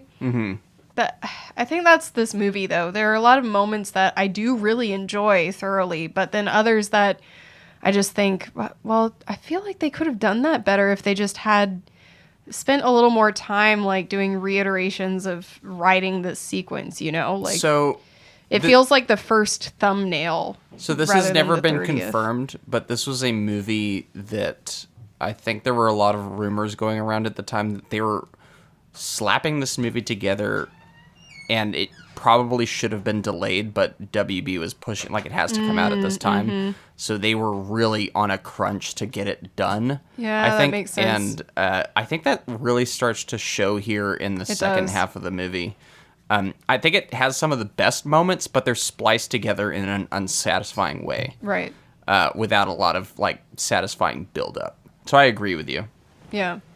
That would make sense if that is true, like the way it was put together, then I think that makes sense of what I'm feeling, where there are a lot of good moments, but it's not consistent with some of the less cared for scenes Yeah. and sequences. Well, I will say we finally get our one good Cole Young scene, and that's his fight against Goro. Yeah. I finally started to see some glimmer of something there once he finally defeats Goro and gets his power, but it's instantly like after that he's muted again for some Yeah. reason. I And think- his suit is super lame. It just looks like a rubber thing. yeah. It's like and then Aquaman. they have that. Yeah, it literally bends at one point, pretty obviously. Yeah. And it just does not look like, it can take a punch, wow. It can take a punch from Probably couldn't a take a four-handed punch either. Hulk. Yeah. I like the general idea of, though, like, he is established as this person who just gets hit a lot, Yeah. and they make that his power. Like, Yeah. he gets hit a lot, and then Yeah. reflects that energy back on them. He absorbs it. Yeah. So cool. I just don't think the execution is perfect. I think So, sorry. No, go ahead. This is a problem with that, though. He does get hit a lot as a character, but then you go back to the beginning where, he's about to have that MMA fight with that person, and the guy remarks that he doesn't do any defense and he does all offense. Mm-hmm. And maybe Oh, he'd yeah, win if he that's did right. defense. So it's not even, it's, I guess it makes up for his problem that he doesn't do any defense. Oh, yeah. Okay. With this suit. But it's weird, though. They kind of came at it from the wrong perspective and decided halfway through, well, no, he just gets hit a lot and he can take it. Yeah. I Yeah. think this is a missed opportunity in my mind for his character where I think he needs something more than just I'm protecting my family. He needs Yeah. some kind of character arc that's more personal to him. And I think it would have been more interesting while this has been done before if it was more of a situation kind of like, the movie The Quiet Man, where he was a boxer that accidentally killed someone and then he retired from boxing, never to do it it could again. be like that. So it doesn't mean that he has to like kill someone, but it could have been there's something like dangerous about the fighting arena where he kind of for the sake of his family doesn't want to involve himself in that Yeah. again. Which Or is why Jack he's the Rock subconscious. from Daredevil. Yeah, exactly. Thinking It's fights been on done purpose before. and stuff. And Yeah. it's like, did he even care that Scorpion was his ancestor? Like, was there No, even that? yeah, there's I no don't know. connection. It's just that, oh yeah, that's my ancestor, and I kind of got a flash of him at one Yeah. point, but that's it. Yeah. But that what you said would go with the reason why he's always losing the fights and keep that idea that okay, he's just holding back his inner Right. monster somehow. Yeah, and then that would And be that's really why he satisfying chooses to lose. when he finally Yeah. like decides, okay, I need to fight in Yeah. this situation, And and then then he you get that busts a knockout move. punch, Yeah. the uppercut or I- whatever, and you're just like, yeah. In the gore, yeah, I think putting him as a MMA fighter is kind of a weird choice for Mortal Kombat because it kind of sets a limit on his ability. But I would have liked to have seen. I don't think so. Because, like, you've got Johnny Cage, who's just like he's a Nut movie puncher. star who Yeah. also just Well, knows- he too has a limit on his ability. yeah, but that's totally but he's not acceptable. the Yeah. main character of the series. I think the whole Arcana thing is what is supposed to bring people to a fighting level with all these other realms. So it's like it's not so much what your vocation is that is limiting you. It's just your ability to tap into this hidden power is Yeah. that's what's Yeah. you're trying that's the goal. But I would have liked to have seen more of his ability in a fight rather than, him either being carried by the armor that he gets or Plot armor. Yeah. plot armor or literal plot armor. Because really, he just does. He never shows that he has a real ability, a real reason why he's one of the ones that's chosen to defend. Right. I mean, Except in the Goro fight. well, he we're doesn't talking do about. anything in that fight until he gets his armor. I think, here's the thing. What I do think he does is he does an honorable thing where he's like, I am going to draw the attention away from my family. Right. He literally has a building brought down on him. He crawls out of that. He even though he's up against this 4-armed thing, he decides to go wailing against it. Like he always, there's something honorable about this guy. He knows he's going to lose, but he's punching things anyway. I just think they could have shown that better. Just leaned into it more. Yeah. So Gore looks like he came out of the Warcraft movie. He does. Yeah, he does. Yeah. Yeah. He would have fit in there pretty well. How I did think you this guys is better feel than that about this movie. Goro? Yeah, I was going to ask, like... The effects in this movie versus are the good. other. I think they're good for the budget. Like this is a lower budgeted movie. It's $55 million, not to spoil the later part of our podcast. So that's like, let's say 1/3 of your typical, or no, 1/4 of your typical Marvel movie. So 4 of these equals 1 Marvel movie. That's the type of budget that they're working with. Wow. Speaking of which, I was thinking while we were talking about this, how cool would it be if we had a Mortal Kombat universe where each movie was one of the characters sort of like discovering themselves and establishing their power, and then like the Avengers movie would be the actual tournament. Yeah, it would be real cool if this movie, with Cole as the main character, Didn't exist. didn't exist at all. No, I think, I would like for the it a- record, I think I there's would a like- right way to do Cole. I just don't Yeah. think they I would did it like here. it a lot more if Cole was kind of, or this movie was kind of a segue into what this Mortal Kombat versus Avengers movie would be, as Liu Kang and his inner group as the main. I thought it was Marvel versus story. Capcom, not Marvel versus Mortal Kombat. Versus who owns it? Midway. Konami? Midway originally, and then now it's WB Games. But yeah. But it just would have. It could be. I think. I have hope for the sequel. I do me think. too. I actually think they might drop Cole and go for a Liu Kang main character in the second one. We'll see. What I think, and I think yeah. we're maybe Cabal, being. he's pretty cool though, I thought. Yeah, I He think looks we're- cool. I'm not trying to put words in y'all's mouths, but I think we're sounding a little more negative on this movie than we actually feel about it. No. At least I am. I know for my part, I'm mildly positive on this overall. Like I don't think it's a great movie, but I think it's one of those movies where I'm not going to disown it if the sequel's great and builds off of it properly. You know, because I kind of like a lot of the things that they set up here. Far. For all the side characters that were pretty much written off in the 92 version, like Sonya, Jax, I think it did a good job of balancing a, cast of characters instead of a single character. Right. Because I still think that Liu Kang was, also mediocre in the first one. There was no continuity to his story. I understand what they were going for, although he did, was more compelling than Cole here. But overall, the multiple characters here were done better than I think I would have expected. Right. Yeah. Yeah. And I do want to talk about some of these fights before we're not quite at the final moment yet, but we get a lot of cool matchups here. Liu Kang gets killed, but he also kills that winged lady with the Oh, you mean his hat. Kung Lao? Yeah, sorry, Kung Lao. Yeah. They're so easy to I know. flip-flop. I know. Yeah, Kung Lao uses his hat, splits the lady in half, but then he gets his soul sucked by Shang Tsung, which I thought both the hat scene was awesome, and the soul-sucking scene looked cool, too. Yeah. That was the most emotion I felt in this movie when Kung Lao died. Yeah, and like that's saying something because I don't think any of these characters really had a lot of depth. Yeah. Depth. Well, I thought it was also cool when Jax finally gets his Arcana. Yeah, that too was good. His arms are restored. They kind of... What this movie does economically that I do appreciate is they show these little moments. Jax is like, I'm never going to do anything with these arms. Like, that's all you need for that side character. And then it's satisfying when he gets his big arms. It's like very simple, 1, 2, like, here's the result. And and when he does lift that rock, it's kind of effective. David, what was your favorite matchup?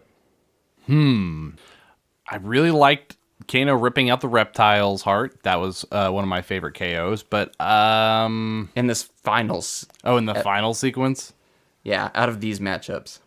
I liked Scorpion's final face-off with Sub-Zero. Well, duh. Well, okay. Other than that one, because that's obviously That's fine. I was just trying to get your input. Yeah. I didn't want you to get on the benches there. Well, like what if you had to pick another one other than the Sub-Zero Scorpion? Because Are you they're not- invested in the movie at this point? It's at this point where I literally it started losing me. Reese can attest to this. It's when we were watching this together that my interest started waning. It was after Kung Lao's soul was being kind of ripped out. Like the whole thing, the plot was going downhill for me. David's And over my here like, interest come was on, waning. expecto patronum, hurry up, do it. It's like it. Raiden's capable of taking them to the void the Where's whole Harry time, Potter? but now they're like, oh no, let's do it now. But first we have to lose somebody in the process. It's like Buddy Raiden. You can teleport people. That's not combat against them. Make them teleport away. Was there a fight you liked, AJ? I was actually surprised by Kung Lao, the hat. I really was like, oh yeah, Yeah, that one was good. you got me there. I love how he's the only one that just dominates his opponent right in the. I love how the a blood's flawless just victory. spewing Yeah. in his face, and he just has this look of like insanity in his Yeah. eyes. He's like fatality. That's why it's so sad when he has to leave. Yep. Yeah, he was cool. I think he was right. Like Kung Lao's never been a favorite character for me in Yeah. the games or anything, but That they did him boosted right. I liked They did his him right. I liked his presence in the show. And who Marina- knows? Maybe they'll Marina use was that as done a well catalyst. too. Like, you Melina, yeah. know, Melina, thank you. Yep. You know, tasteful is not exactly the appropriate word for her, but her Right.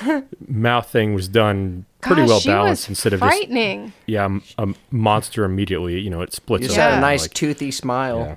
yeah, exactly. Show me your she- pearly whites. She had that she kind of came across as like undead, resurrected, some kind of possessed monster. Isn't she like a going clone on. of Katana or something? Like, I don't know how you get her before. Or a Katana. twin, or I don't remember. I don't know. I think they're saving some of these characters for later. Yeah, definitely. Yeah, I loved the hat being used as a saw. That was an awesome matchup. I loved that part. Mostly that this movie is full of like I'm kind of caught off guard because I get distracted by sort of like the slapped together campy writing, and then all of a sudden you have this really cool face off where you have a fatality at the end. And I'm like, whoa. Even Sonya Yeah. jumping in with her little arm cannon things, like Yeah. that could have been cheesy, but it landed pretty well. I It thought, was so. fine. So- I actually was going to mention I really liked the combat between Sonya and Kano because Yes, I think I would- it was yeah. a nice balance to see kind of these people with superhuman abilities, but then something where she's using her home tactically to take advantage of him. Yeah. So I liked having that variety.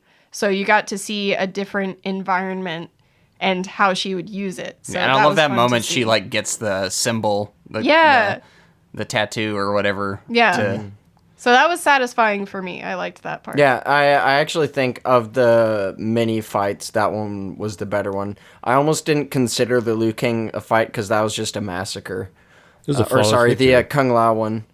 But as far as our general main characters go, the Kano Sonya fight I think was the better of them. As cool as the dragon that Liu Kang Yeah. summoned was, I think they needed to lead up to some of those spectacles a little better. So we had the group regrouping and getting into all these various fights. I'm sorry I didn't say that. This was after the Kung Lao death. They get into their various fights. Sonya finds her Arcana by killing Kano. Jax gets his Arcana after having the rocks dropped on him, and he wants to lift the rock to save Sonya. Pump some iron. Yeah, pump some iron. So they take care of all that, and obviously Cole gets his Arcana as well by killing after killing Goro or before killing Goro.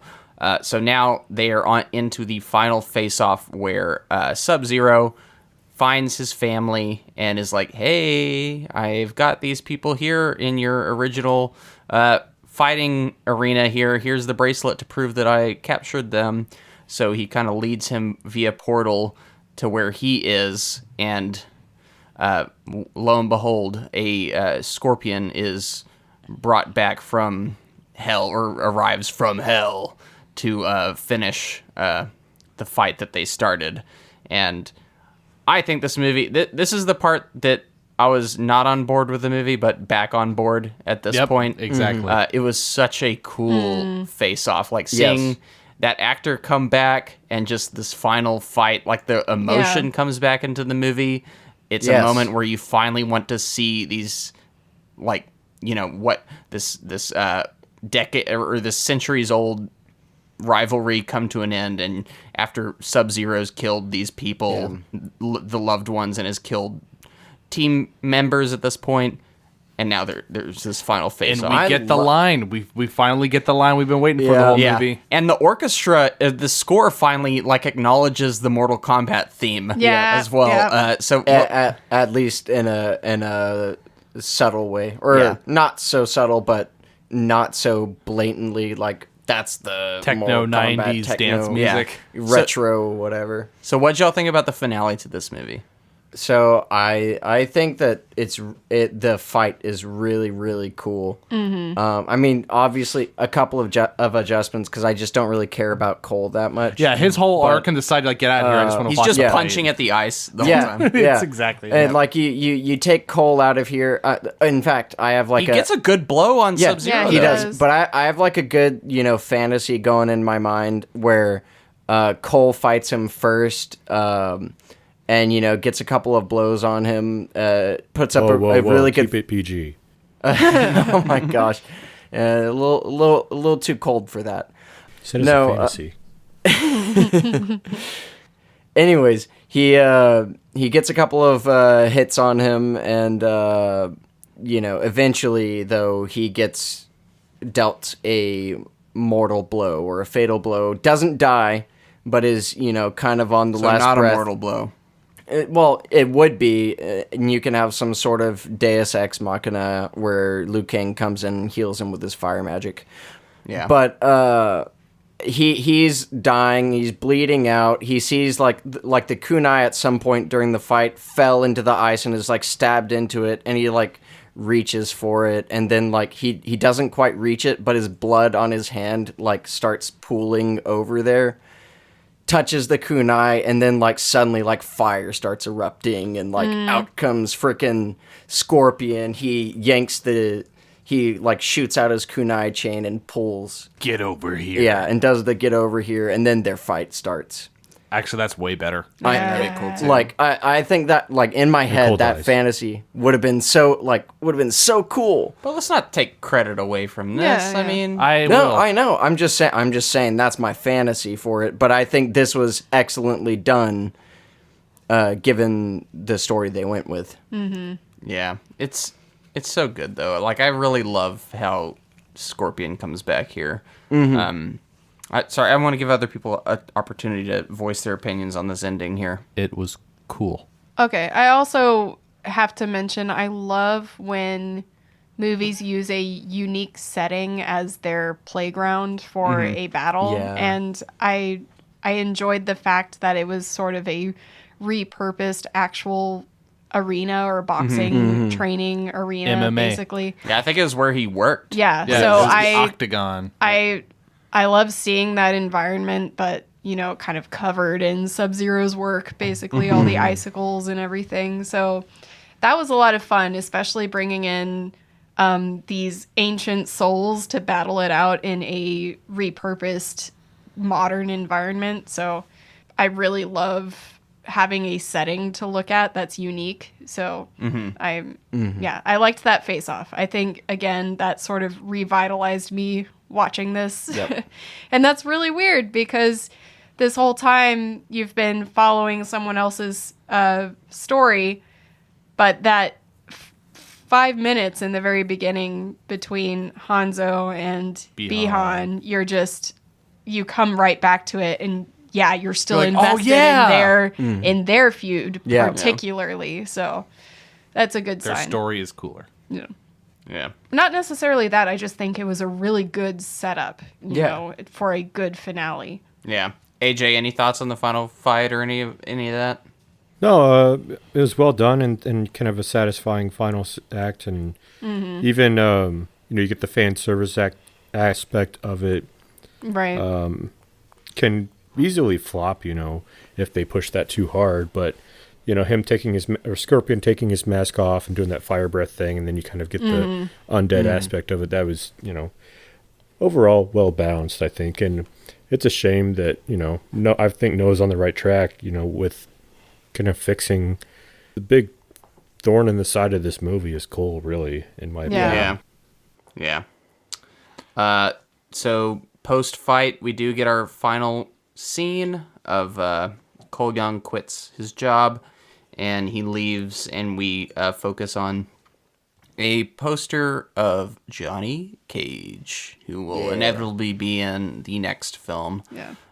Which is a really good teaser, honestly. Yeah. I find that interesting that it's almost making a comment of how they did Johnny Cage wrong in the sequel. In the second one. Yeah, so instead of starting off with Johnny Cage, they're doing the reverse where Johnny Cage doesn't show up in the first, but he is one of those Easter eggs for the second. They're amping him up as like, no, this is the guy you want to see. Exactly. Which I like, which the sequel was like, no, we'll get rid of him. Yeah, they kill him within the first few minutes. So yeah, I'm super excited for if and when this thing does come out. Yeah. I don't know, we're kind of bending the rules on like franchise killer here because there's technically a sequel confirmed, but we'll get into that. So As far as an argument goes, the original Mortal Kombat movies died. Yeah. Yeah. And these are just, touching base with what's going on now. Yeah. Any final thoughts on the story portion of this movie here? Melina is Katana's twin sister. Oh, cool. I would also Hey, that's what I said. issue a correction that I've been saying 1992 for the first one. It's actually 1995. Yeah, 95 for the My original. year of birth. Isn't that weird to think, Noah? Yeah. All right. Let's take a quick break. On the other end of this, we will get into our brief reviews of the numbered scores, talk about what critics thought, go into some box office, and close it out with a little bit of franchise talk. So we'll see y'all then.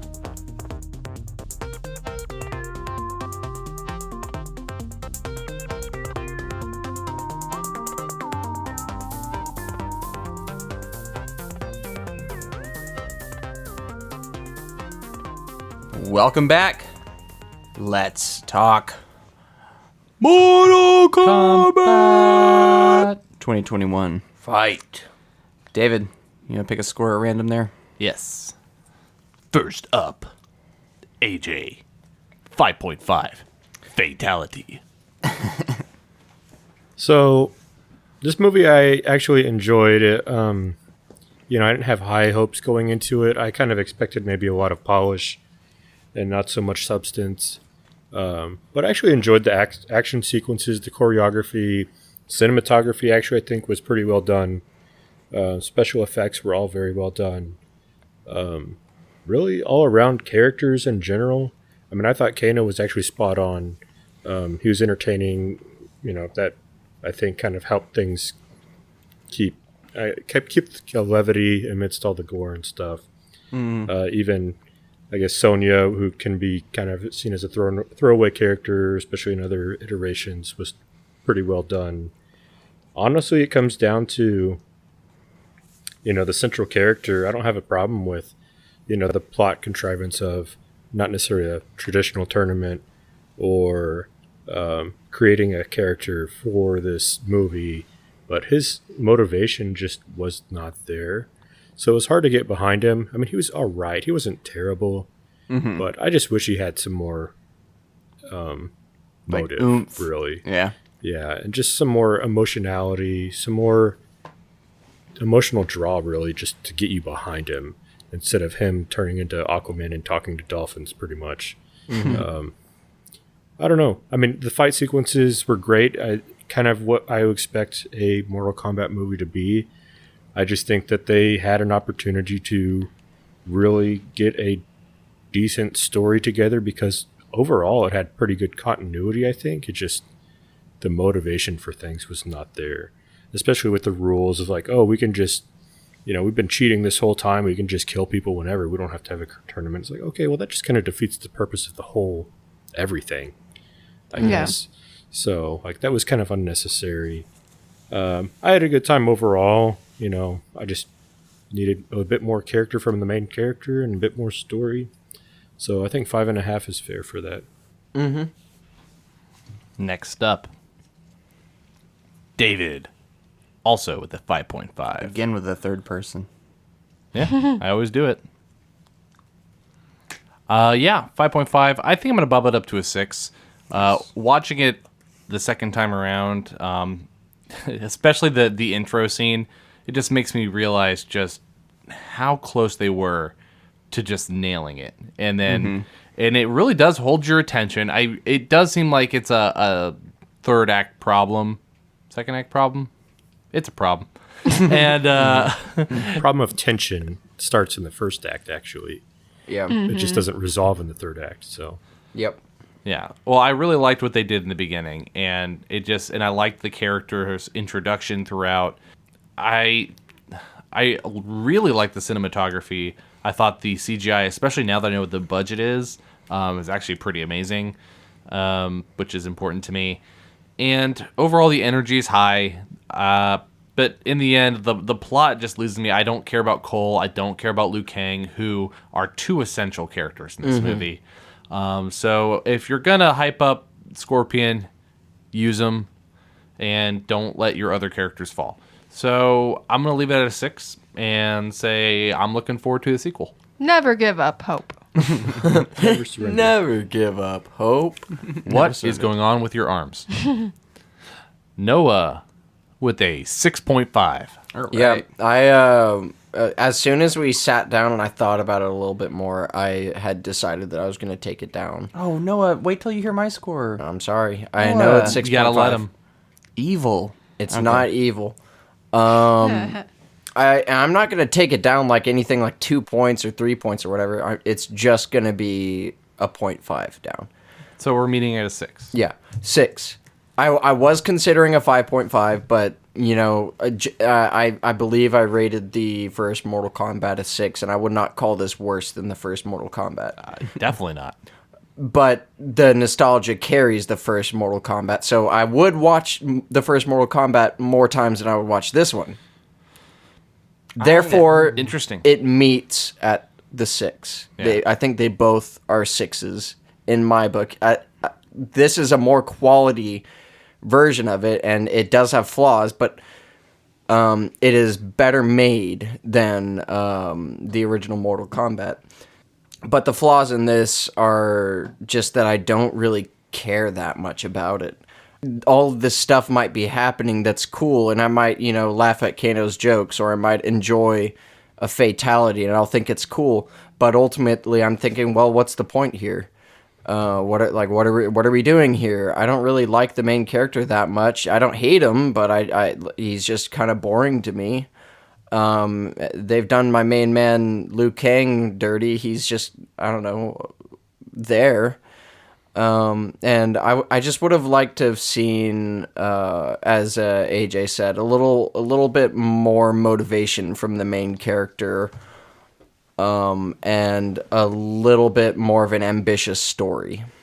So there you go. All right. Hey, wait a minute. So, David, you bumped it up. You didn't make it quite a 7. I mean, you do have dragons in this, and dragon tattoos, and There is something. Okay. There's There was missing, also though. snow in this. There's some no snow. There's Yetis, some cold. guys. There's no I didn't see a Yetis. Yeti though. Goro's close to it. Throw some hair on him. This is why it doesn't get that extra point for him. Yeah. Not Obviously, a that's Yeti, not a that's football. reference to David giving Mummy Tomb of the Dragon Emperor a 7. Mortal Kombat, he scored a 1 point lower than that movie. That's a better movie. Yep. We make jokes about it every time, but I think this is the one of the few times that this is backfiring on you. Like, I think even you in your mind know that this movie is better than Mummy Tomb of the Dragon Emperor. Nuh-uh. I think so. Nah, you gotta rewatch it. You gotta You rewatch. don't remember. Next. Well, next up is Reese with a 6.5. That's where I'm at. Okay, so the way I see this movie, it is the foundation, not the house. And it is no fun to live in a foundation. I agree. I think this movie is very dependent on this inevitable second movie that is the tournament. in this series, and I think if that movie delivers, it will retroactively make this one look a little bit better. That said, I still had a lot of fun with this movie. I think it does a lot of things right. I think it really was wise to go with this Scorpion Sub-Zero rivalry as the bookends to the film. I think that's the strongest emotional crux this movie has. Obviously, the biggest, detriment to this movie is Cole Young, who, and I am actually all for a movie having a new character into the fold. Just make him interesting. Like, make him cool. Like, Cole Young, it's not the worst offender I've ever seen. There are more bland characters, like the character from Percy Jackson comes to mind, where I'm just like, oh, this guy's totally useless. I hate him. I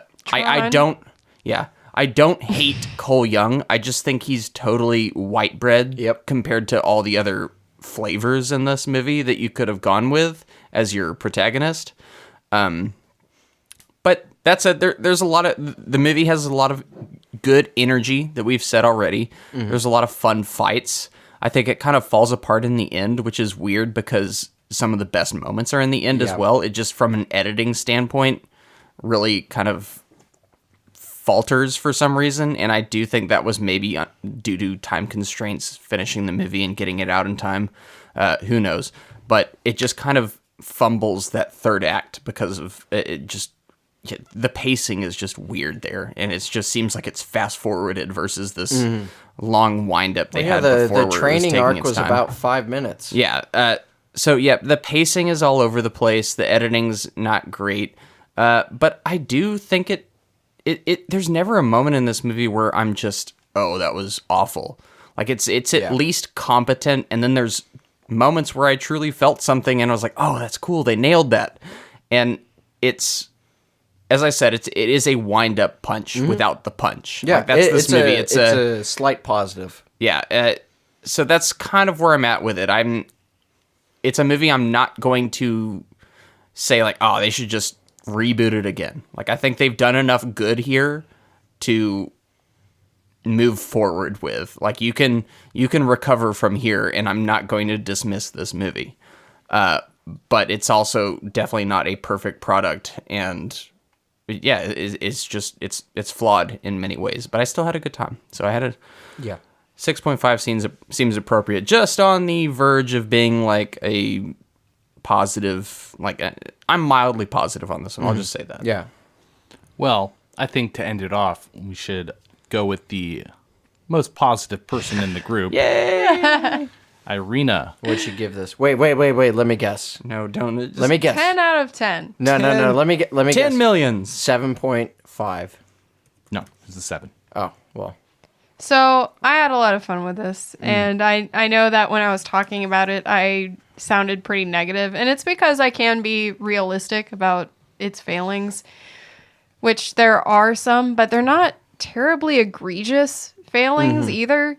So I recalled a lot of movies that I've put around the same area as 6 and 6.5, and I would much rather watch this than those.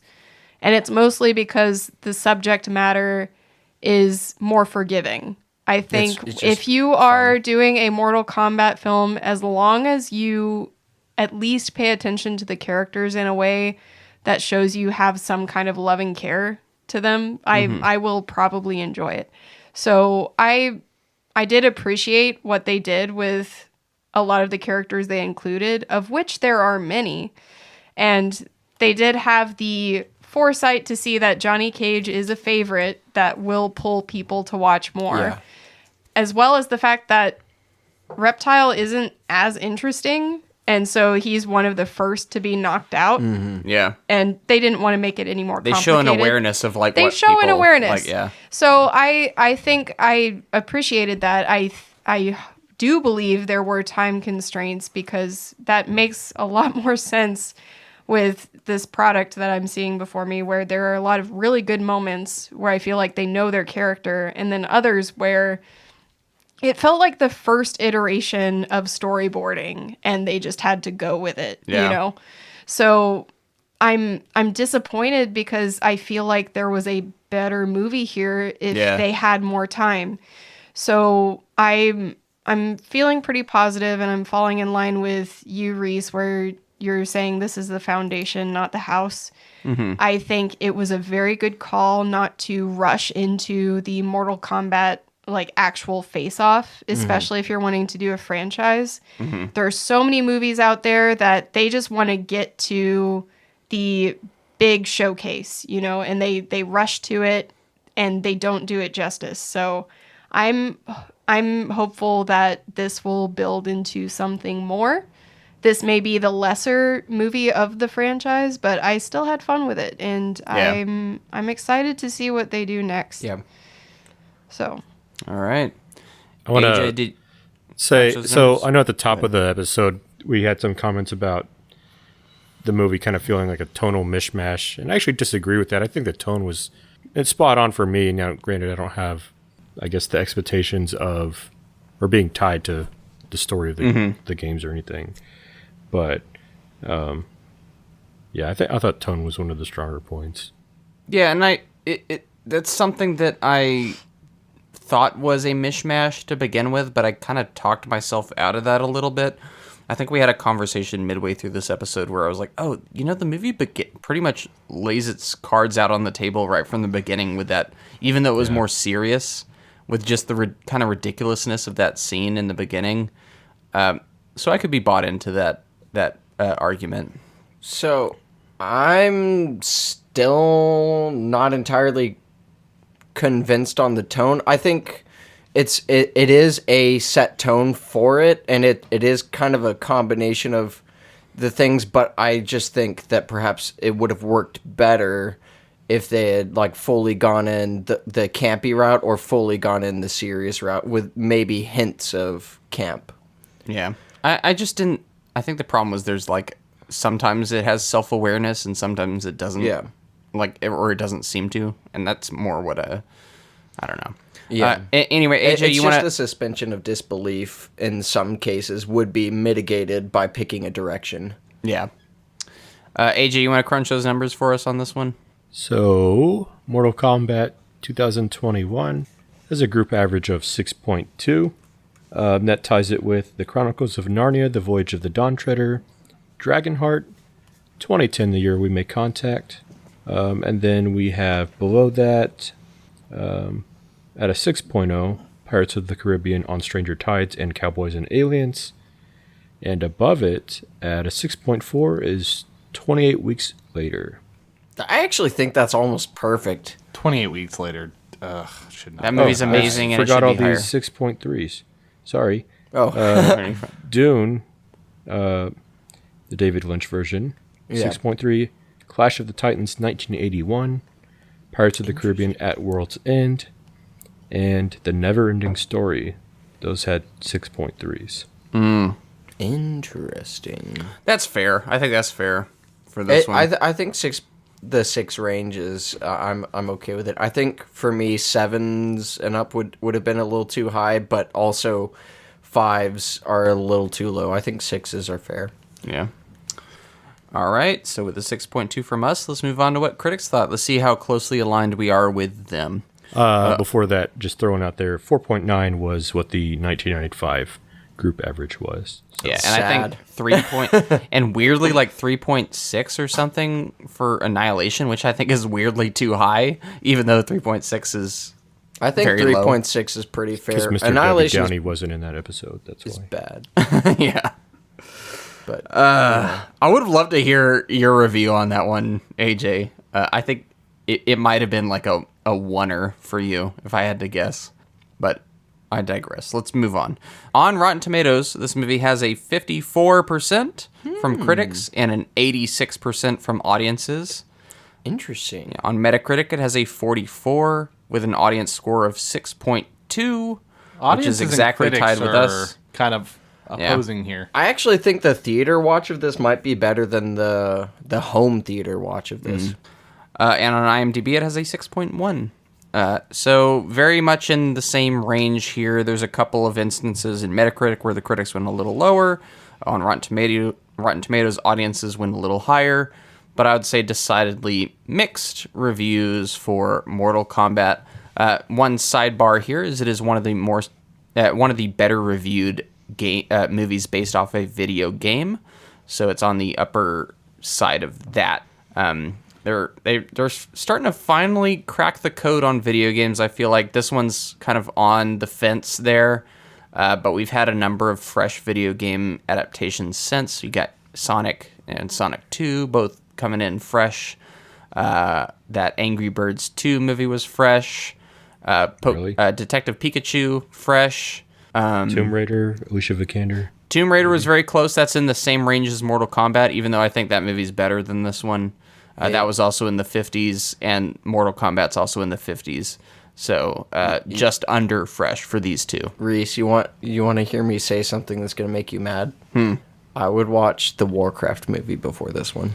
And that's Well, okay. You just love Warcraft, that's why. Yeah. Yeah, we all know you like Warcraft. I do. I love mean, Warcraft. I would watch Prince of Persia movie before this, and I know that movie is not very well received, but I would I have a too. soft spot for that movie.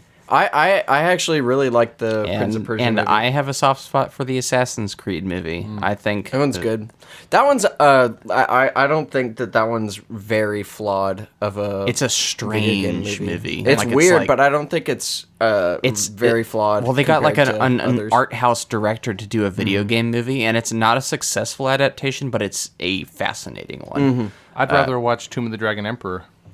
We all know. It's really rewatchable. Also, not based off of a Got video that game, Dragon but Rash. Dragon Rash. Yeah.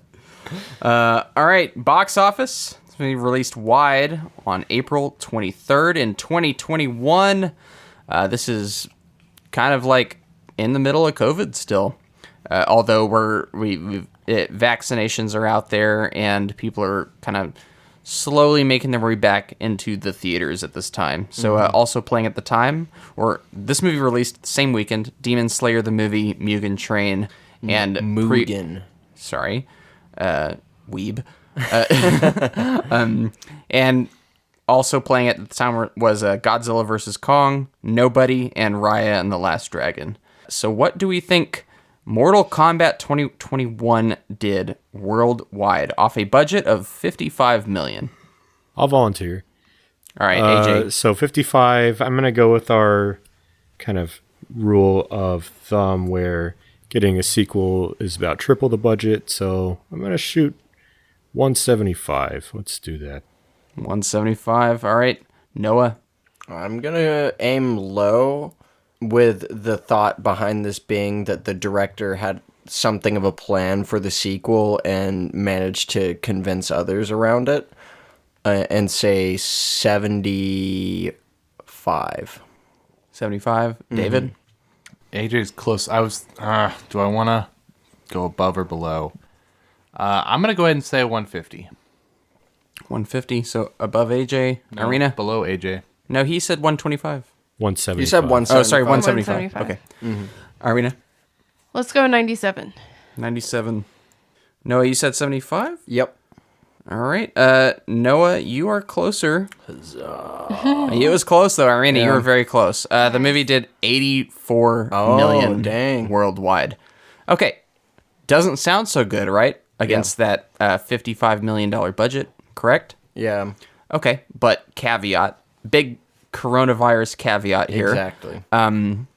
This is when HBO Max was trying to pump up its numbers, so they were releasing their movies day and date with the theatrical release with HBO Max. So you could literally see this on day one on HBO Max, the same day you would see it in theaters. That was huge. Mortal Kombat has thus far, to this date, to today, been the highest watched movie on HBO Max. Really? Release-wise. Not Dune. Not Dune. Beat out Godzilla vs. Kong. Beat out Dune. Beat out The Matrix Resurrections. Beat out Suicide Squad. Wonder Woman.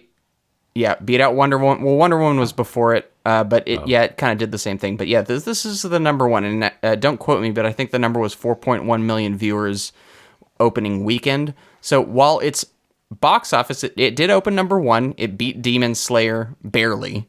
They both released on the same weekend. Made something like 24 million and didn't have much legs, but it was also just one of the most culturally relevant things at the time. So many people watched the trailer. So many people were talking about it. So I think just that surge of people watching online and on HBO Max really pushed this one over the line. Even though if you look at its raw box office numbers, this would not justify a sequel. I'm just saying that if you take those 4.1 million people and multiply it by $10 a ticket, that's about $41 million added. That makes me closer. So I think that I win. Nice try. Dang it. No, I mean, you have to calculate the Bitcoin. I lose by TKO. So yeah, this is our first movie where normally you would not get a sequel based off of this. And I think the reason we're talking about this is, for one, it's kind of it's a more popular thing to talk about, but also the sequel is still, in my opinion, even though it's greenlit, kind of uncertain. Hey, how many movies did we see greenlit that did not get to No, it screen? happens all the time. The Tomb Raider sequel was greenlit, that Alicia Vikander one, and I think that one's just going to die on the vine. What? I don't think it's going to happen. Yeah, I want it to happen, but there's really no movement being made on it whatsoever.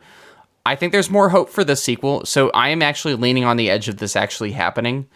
But let's get into a little bit of that franchise talk here. So I'm taking this from Wikipedia, but it's also I've verified it from other sources as well.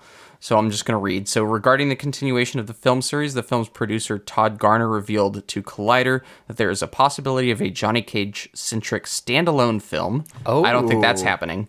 But that'd be cool. Taslim has revealed that he signed, and that Taslim, he's the guy who played Sub-Zero, has revealed that he signed on for 4 sequels if the reboot is a success. Director Simon McQuoid, stated that he is open to returning to direct a sequel if the story for it is good, and co-writer Greg Russo told Collider that he sees the reboot as a trilogy, with the first film set before the tournament, the second film set during the tournament, and the third film set post-tournament. Not one of the Russo brothers, by the way. Not one of the Russo brothers. No, not at all. That was basically the setup, just to say that on January 26th in 2022, Warner Brothers has officially greenlit a sequel with Jeremy Slater set to pen the screenplay. So it's in pre-production. It sounds like currently scripts being made. So we're kind of waiting on news here at this point as to what this sequel is going to shape up to be. What are y'all's hopes for this sequel if it does happen? I just want to ask. I'm excited for Tournament. I am ready to see some Johnny Cage kick some freaking butt. You see, while I'll like to see Johnny Cage as well, I still want Liu Kang in the main character position. I just like Liu Kang in that role. Better question. Do you think it was wise to not have a tournament in this first movie and basically make this one setting up all the chess pieces for a tournament? I think it was. Mm-hmm. Supposing that there is a second one, which is a tournament, yes. Yeah. What they will need to do, in my opinion, is actually, you said this was a foundation. I think they need to lay a foundation of the other realms. So they're hopping between outer worlds or other world, whatever it is. Mm-hmm. And then the Eden realm. I can't remember. Sorry, I'm butchering all this. Then you get this overall kind of story arc of tying all these things together and that kind of stuff. How interesting would it be in that case if you have this story be like, oh, these guys are, at first you're thinking, oh, these are the good guys, so you have this team, the Earth Realm, and then the next one is that outer world or outer realm, whatever, and you show those characters, and now people on the audience side are trying to pick a side of like, well, which one do we want to win? Well, then you have the storyline of Katana being whatever, this imprisoned princess of, this... taking over Kingdom, and then I think Liu Kang and her kind of get together and all that stuff. So I think that could be really cool. I also think this sequel needs to, since this is if it's the tournament movie, it needs to go hard on the techno. Like, give us a cool intro, and then once the logo comes out for the beginning, like, Oh my gosh. If they unveiled like a full-on techno remake of that song, just as the logo plays out, that would just... And people would yeah. cheer. It would Something be so along cool. the lines of Deadpool 2 with... with the what's uh, her name? Celine Dion? No, that's not techno. What is wrong with you? No, It's not as dubstep. Skrillex, that Skrillex fight where that kind of stylized in action in sequence. Deadpool 2? Yeah, Oh, was that Bangarang? Which one yeah, was it's that? Bangarang. Okay, yeah, okay. So something along that style, not like kind of on the comedy line, but still have that kind of beat with or even along the Blade line. Back to true, the techno clubs and stuff. Yeah. I think Mortal Kombat needs that kind of, energy for it. And that might actually be one of the bigger reasons why this one kind of falls a little bit for me, is because even though it has cool stuff happening, it doesn't have that energy or that like you don't Driving feel heartbeat. Yeah, exactly. You don't get pumped for it. You're not feeling that artificial rave music. I guess flowing through your veins the same way. So that could be part of why it feels a little drier than the old one. They just need to lean into the fun, I think, for this next one, and hopefully they they deliver. I'm excited for the future. I hope it actually comes out. I hope development so, too. on this is going well. Cautiously optimistic. See, okay, that's my gauge for this. Like, while we aren't super positive overall with the reviews, I feel like all of us are at least like, yeah, let's see what happens next. Right? I'm definitely on board. Yeah, I agree. I Yeah. definitely agree. Okay. And maybe Like- ditch Cole. I wouldn't cry about that. Or have it do be a plot device in which he dies. The big move would be to do what Annihilation did to Johnny Cage and just kill him right at the beginning. Hey, honestly, I mean, it'd be terrible, but I think people would be like, "Oh, they went there. Great." yeah, I would, yeah, like Brutality. AJ said, I wouldn't cry about it. I know you wouldn't cry about it. I mean, I don't even hate the guy. I just think that he's just kind of boring. Yeah. All right. Any final thoughts on Mortal Kombat? Moral Wombat. Moral, yeah. That's a great suggestion.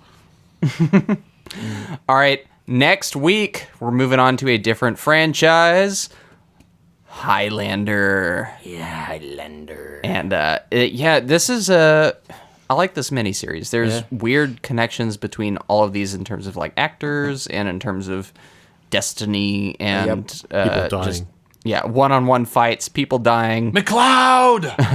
Yeah, so and mixes between old times and modern, and traveling between I don't know, different times and cultures, realms and yeah. stuff like that. Sean Connery. Yeah, so excited to talk about Highlander. I haven't seen this movie in a long time, and obviously inevitably will be getting into a couple of those sequels as well. So great. Stay tuned. All right. With that said, goodbye, you guys. Bye. Later. What about me, Gandalf? What does my fortune cookie say?